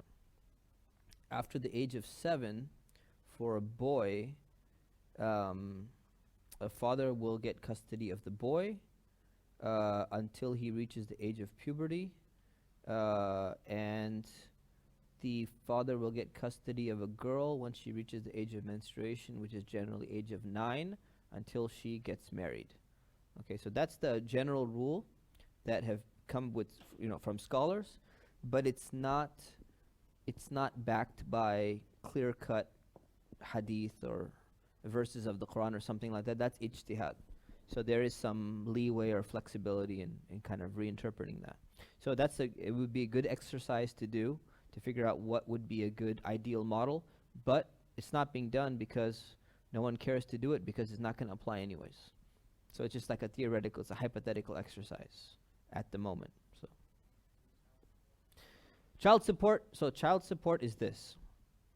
The man, again, like in California law, it depends who's taking care of the child and who has the higher income. In Islam, it's not like that. It doesn't matter who has the higher income. The man is responsible for the family. So if the man is responsible for the wife while they're married, when she's divorced, he's not responsible for his wife outside of the gift that's being given as the one time or 1 year or whatever alimony. But he is responsible for his children until they reach the age of maturity, financially responsible, regardless of how much time he's spending with them. Right? So what will happen is, California, for example, depending on how much time you spend, you get a different amount, for the children and stuff like that. In Islam, it's not specified the amount, but a man is financially responsible for his children until they reach the age of puberty, maturity. Simple as that. Okay. Yeah.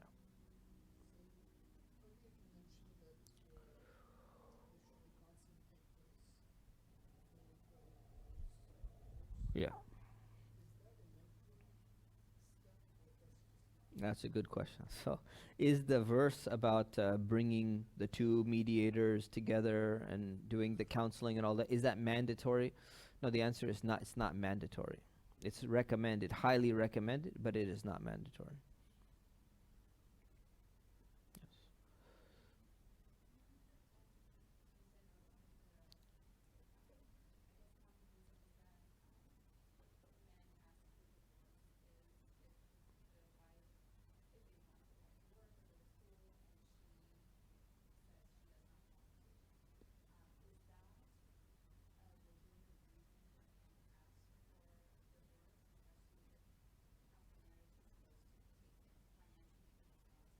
That's a good question. Yeah. Yeah, so I'm going to repeat just for the camera. So your question is, I mentioned that some guy, I didn't say many, but like some guys will divorce because they want their wife to go to school or to get a job. So the question is that a good reason to divorce since the man is responsible for taking care of, the wife and the family anyways? So the answer is it depends on his reason for wanting her to do that. So if he wants her to contribute financially because he wants to live like a more luxurious life than he can afford, then it is not a good reason. It is a bad reason. If he wants her to just go to school or maybe start a business or something like that because she's just not really doing anything else, then that could be a good reason, because I see this a lot. So in many cases of divorce, basically a guy's, especially when there's no children, right? A lot of guys, their perspective is, look, I'm going to work 60 70 hours a week, and what are you doing, right? You're mostly socializing and you're not really doing anything else, especially if she's not really doing much of the household duties and stuff like that.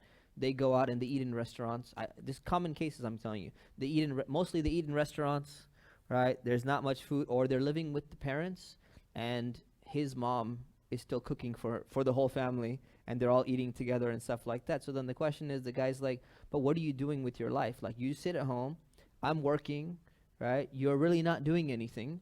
You have to do something. Like, you don't just sit at home and just socializing is not uh, an occupation, right? So you should do something more than that. Again, you can make an argument that socializing does play a very important role in society.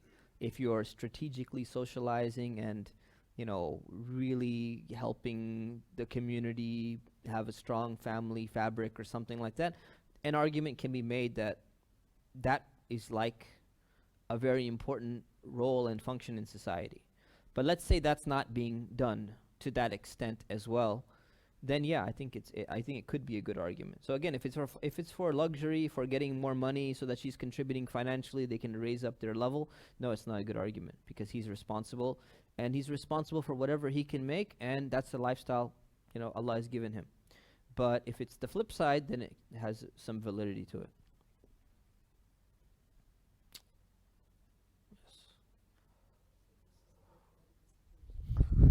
Hypothetical. If we're living on Mars and one of the husbands.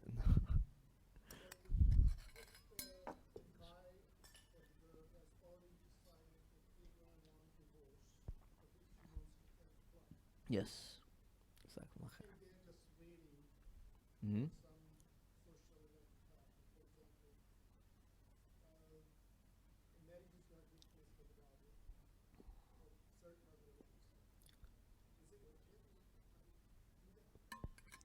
Okay. So you're saying they're waiting to get married? Okay. Yeah. Okay, yeah, yeah, yeah, that's fine. This is very common too. So for example, the marriage is not working out. They're like, you know what? We're gonna end this. Um, but let's just wait 3 more years till our kids graduate from high school. It's fine. I mean, if there's a good reason for it, yeah, you can do that. It's fine. Yes.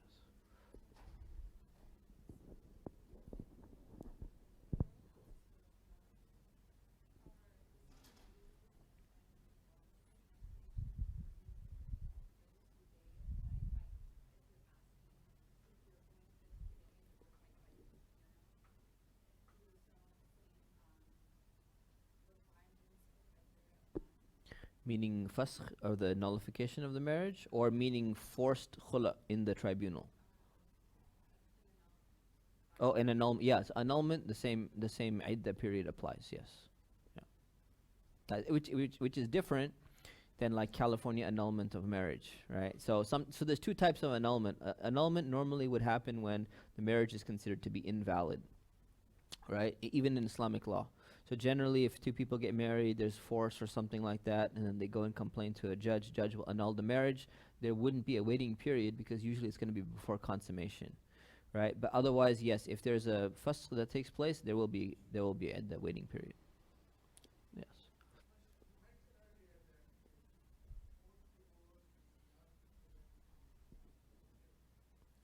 A court divorce is not equal to an Islamic divorce. Correct. Yes.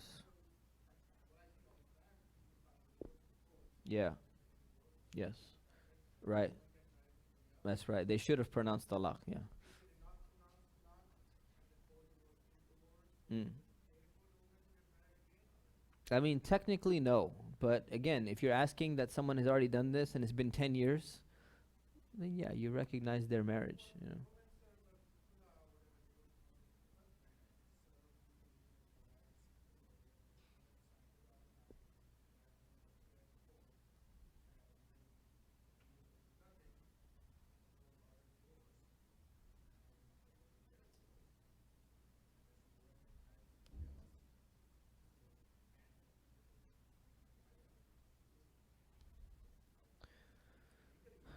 Yeah. So Islamically, yes, the husband can claim that. And that's why it should be done properly. Again, this is a dilemma, right? This is the challenge. Someone goes, gets court divorce, never there's no Islamic divorce, then the guy all of a sudden shows up and says, "No, Islamically, I didn't divorce you. What should happen?" This is a challenging issue. So this is what they should be doing. Now, what happens is if they already moved on, they've already gotten married, they already have kids with somebody else. What are you gonna do? You validate that divorce. The guy moves on with his life, and that's it.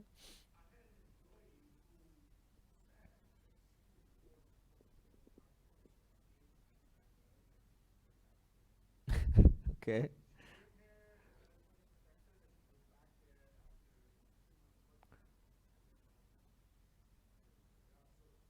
Okay. So she got divorced 9 times, and she kept going back to her husband. Okay. Right. So she shouldn't do that. Simple as that. Yes. Yes.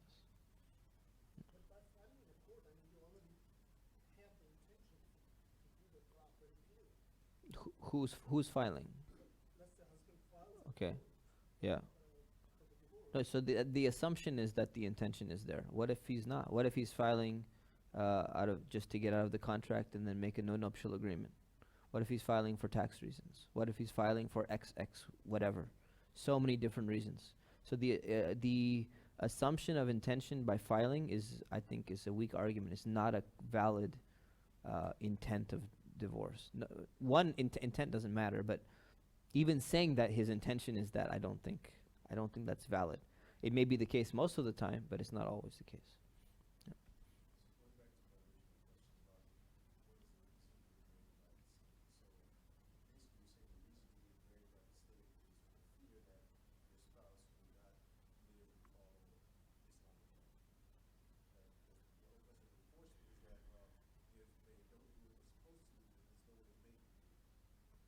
Okay, yes, that's one. Yeah, that's the one big one of getting married by the state. But also, let's say you're going for Hajj.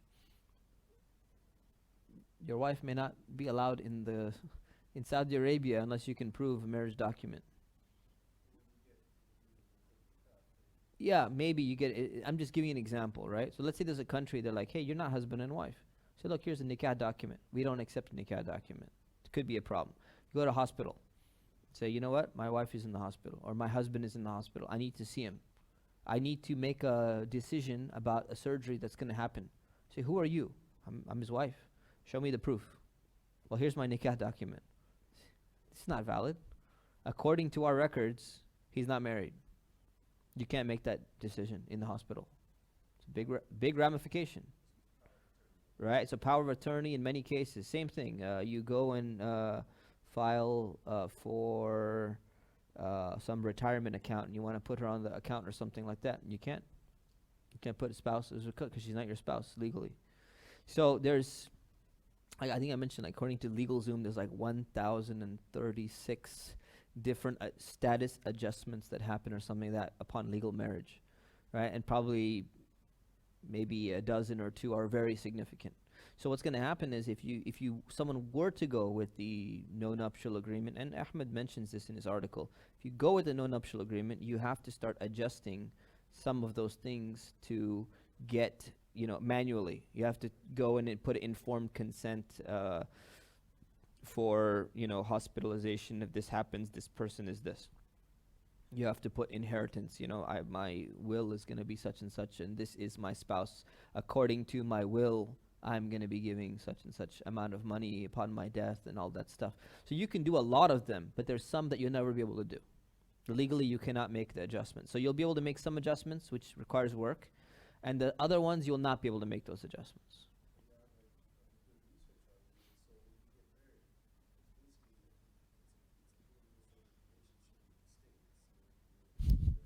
Did you say polygamous relationship with the state? It's funny. In the marriage. Okay, I never heard that.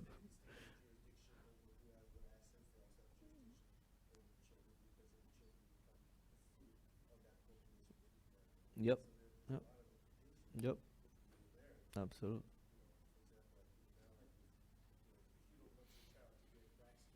Mm-hmm.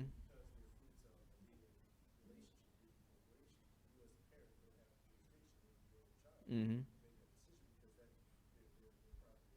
Yep.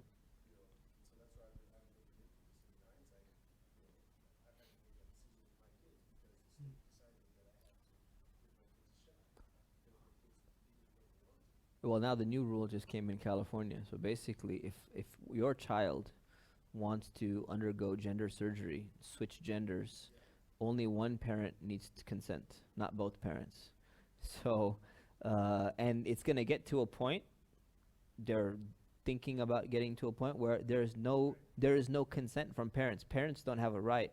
So if the state decides that your your boy is actually a girl, they can go ahead and start hormone therapy and do the entire process. So I get what you're saying. That's exactly where it's like it's headed, unfortunately.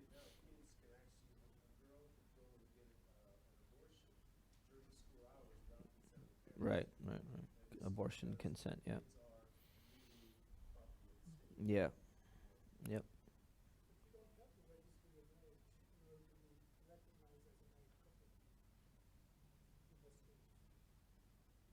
What do you mean?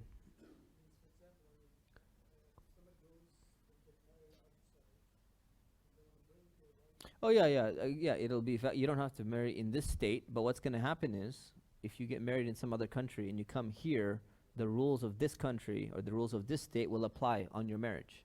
So what he's saying is that if you have the relationship, the halal relationship, meaning nikah relationship, outside of the contract of a state marriage, you may have less issues to deal with. I'm not sure about the children thing, but it's worth investigating. Yeah. Yes.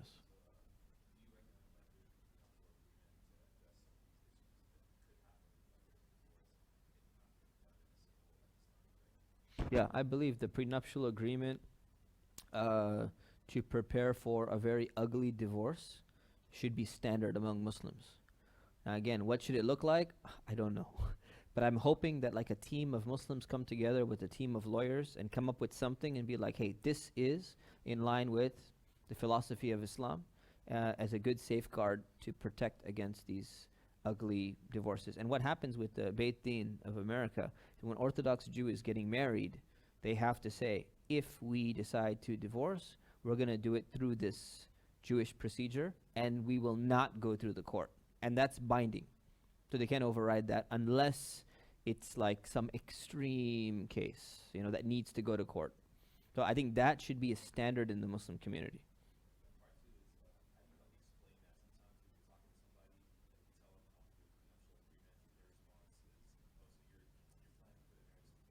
Yeah. Yeah, so how do you explain that to a potential spouse with a lot of tact and wisdom? I know it's tough, but I mean, again, that's why they should probably attend a seminar like this. And again, it's the most unromantic thing, right? Even talking about finances is the most unromantic thing. Talking about, division of labor in the marriage and gender roles is a very unromantic thing, but it's something that needs to be done. So hopefully, people will understand, especially given the divorce rates and stuff like that that exist in our society, they'll understand that this is something important to get done. And I think if enough, if this is talked about enough, people will understand that it's normalized now, right? Prenup is not just for a bunch of rich people trying to preserve their money or something like that.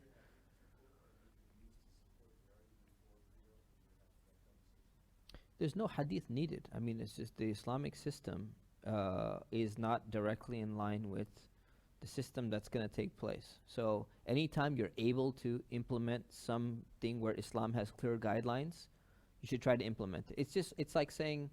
Um, it's like saying, do Muslims need to make a will while living in California, while living in America? Of course they do.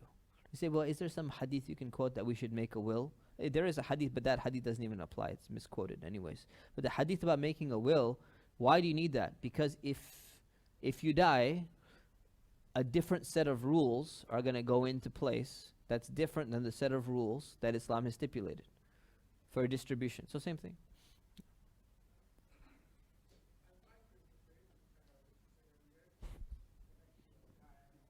Okay.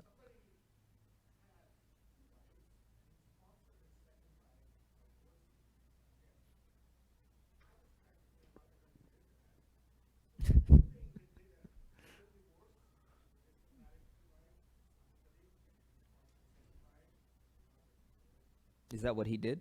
Oh, you're guessing what he did. Oh, it's your friend. Just ask him. You know, that's probably what he did. Yeah.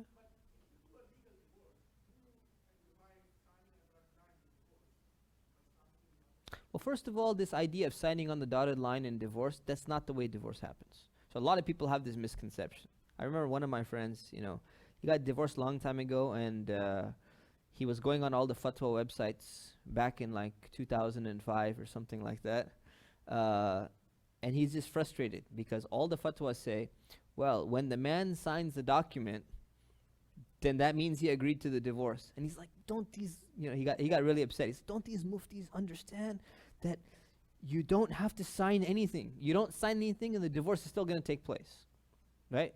You don't have to respond. You don't have to sign, I'm a consenting to this divorce. There's no line that says, I am consenting to this divorce. And the person who filed is signing, saying, I want to divorce you. So, yeah, but I mean, that's no. It'll count, but the wording on form again. This depends country by country, right? So people are giving different answers to different countries. Every country, even every state, is going to have different wording on that form. Is that form that's being filled out? First of all, number one, you don't have to consent to it. Let's say your wife files for divorce. The guy doesn't have to consent and sign, and divorce will still happen. Does that count as Islamic divorce? No, there's no argument for that. Now, when he signs, what is he sign? Number one, the question is the wording that's used on there saying, I am giving you divorce, or I am giving you tawkil to divorce me? No, there's no wording like that. Number two, is there an aspect of coercion?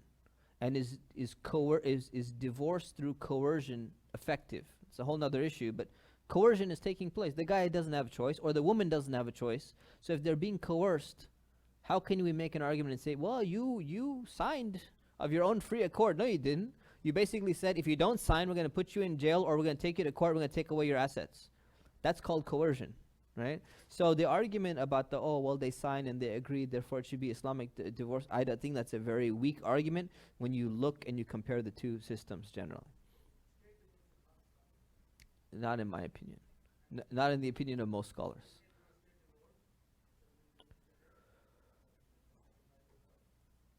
Technically, yes. Is it a good idea? Maybe not. But technically, yes. Okay, yes.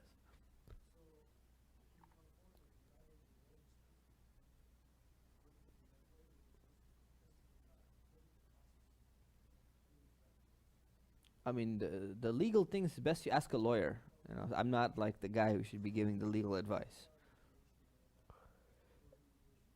Yeah, like all the legal questions is best to a lawyer, you know. And again, it's state by state dependent as well. So yeah, I know a lawyer is going to cost a lot more than this seminar cost, but you know that's what you get when you want legal questions answered.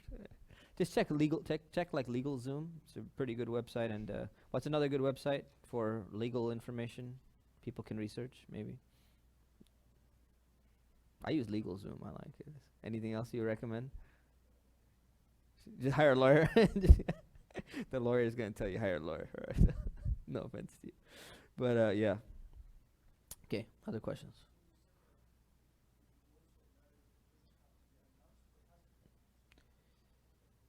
The which one? Marriage or divorce? So the marriage has to have witnesses, and it's supposed to be announced, like in spirit. The spirit is that you should not conceal it. The divorce doesn't have to be announced, but it should be kind of known that it happened as well. So there's more emphasis on announcing the marriage than there is on announcing the divorce. It's gonna be still valid if you don't. It's valid even without witnesses. So, okay. Anything else? Anyone post a question that I have not looked at? No.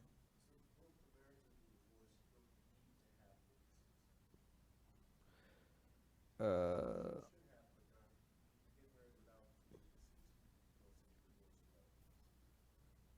you say that again? No, no, no, no. You can. Your marriage has to have witnesses. You cannot get married without witnesses. So yes, without an imam, but with witnesses. Yes, but you can get divorced without witnesses. I think this is new. Is taking child support from the ex-wife haram in Islam? In the case the wife can afford it and the husband was struggling, and he is the one having 100% custody. Again, it depends on the scenario. Normally, he should not have to take any child support from the ex-wife, but maybe there's some exception.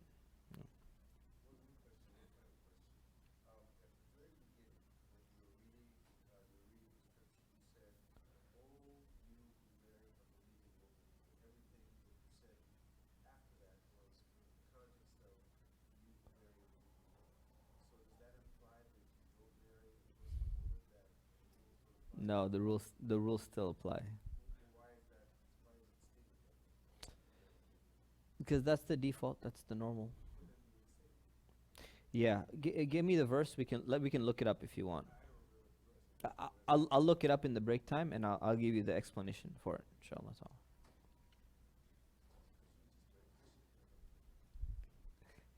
The rule is whether you're marrying a Christian or a Jewish or a Muslim woman, the rules are going to be the same across the board. Uh, no, she should know.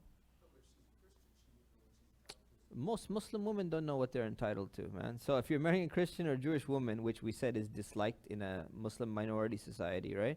But if you are, uh, she should learn what her rights are, right?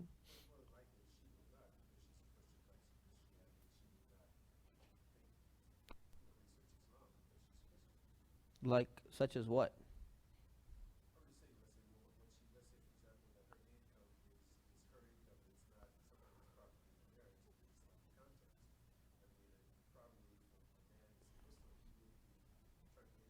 You'd be surprised, actually. I mean, okay, again, you're talking about modern period or historically, right? Okay, right now in the modern period, I mean, a lot of when people look, when a Christian woman or a Jewish woman is interested in a Muslim guy, one of the things that is attractive to them about marrying a Muslim guy, in addition to just being in love or having a relationship, is they understand that Muslim guys are a little bit more traditional in the sense that they are going to take care of them financially.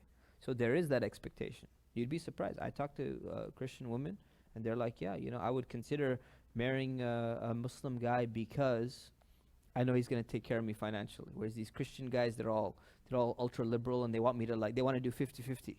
And she's like, "I don't want this 50-50 thing." And I'm like, "It's great." So you'd be surprised that there are women actually who know that, And they want that. And sometimes they know it more than the Muslim women know it, you know, in some cases. So, so yeah, but I mean, either way, it's your responsibility to inform her of her own right, of her rights. So you can't just like hide it. You know.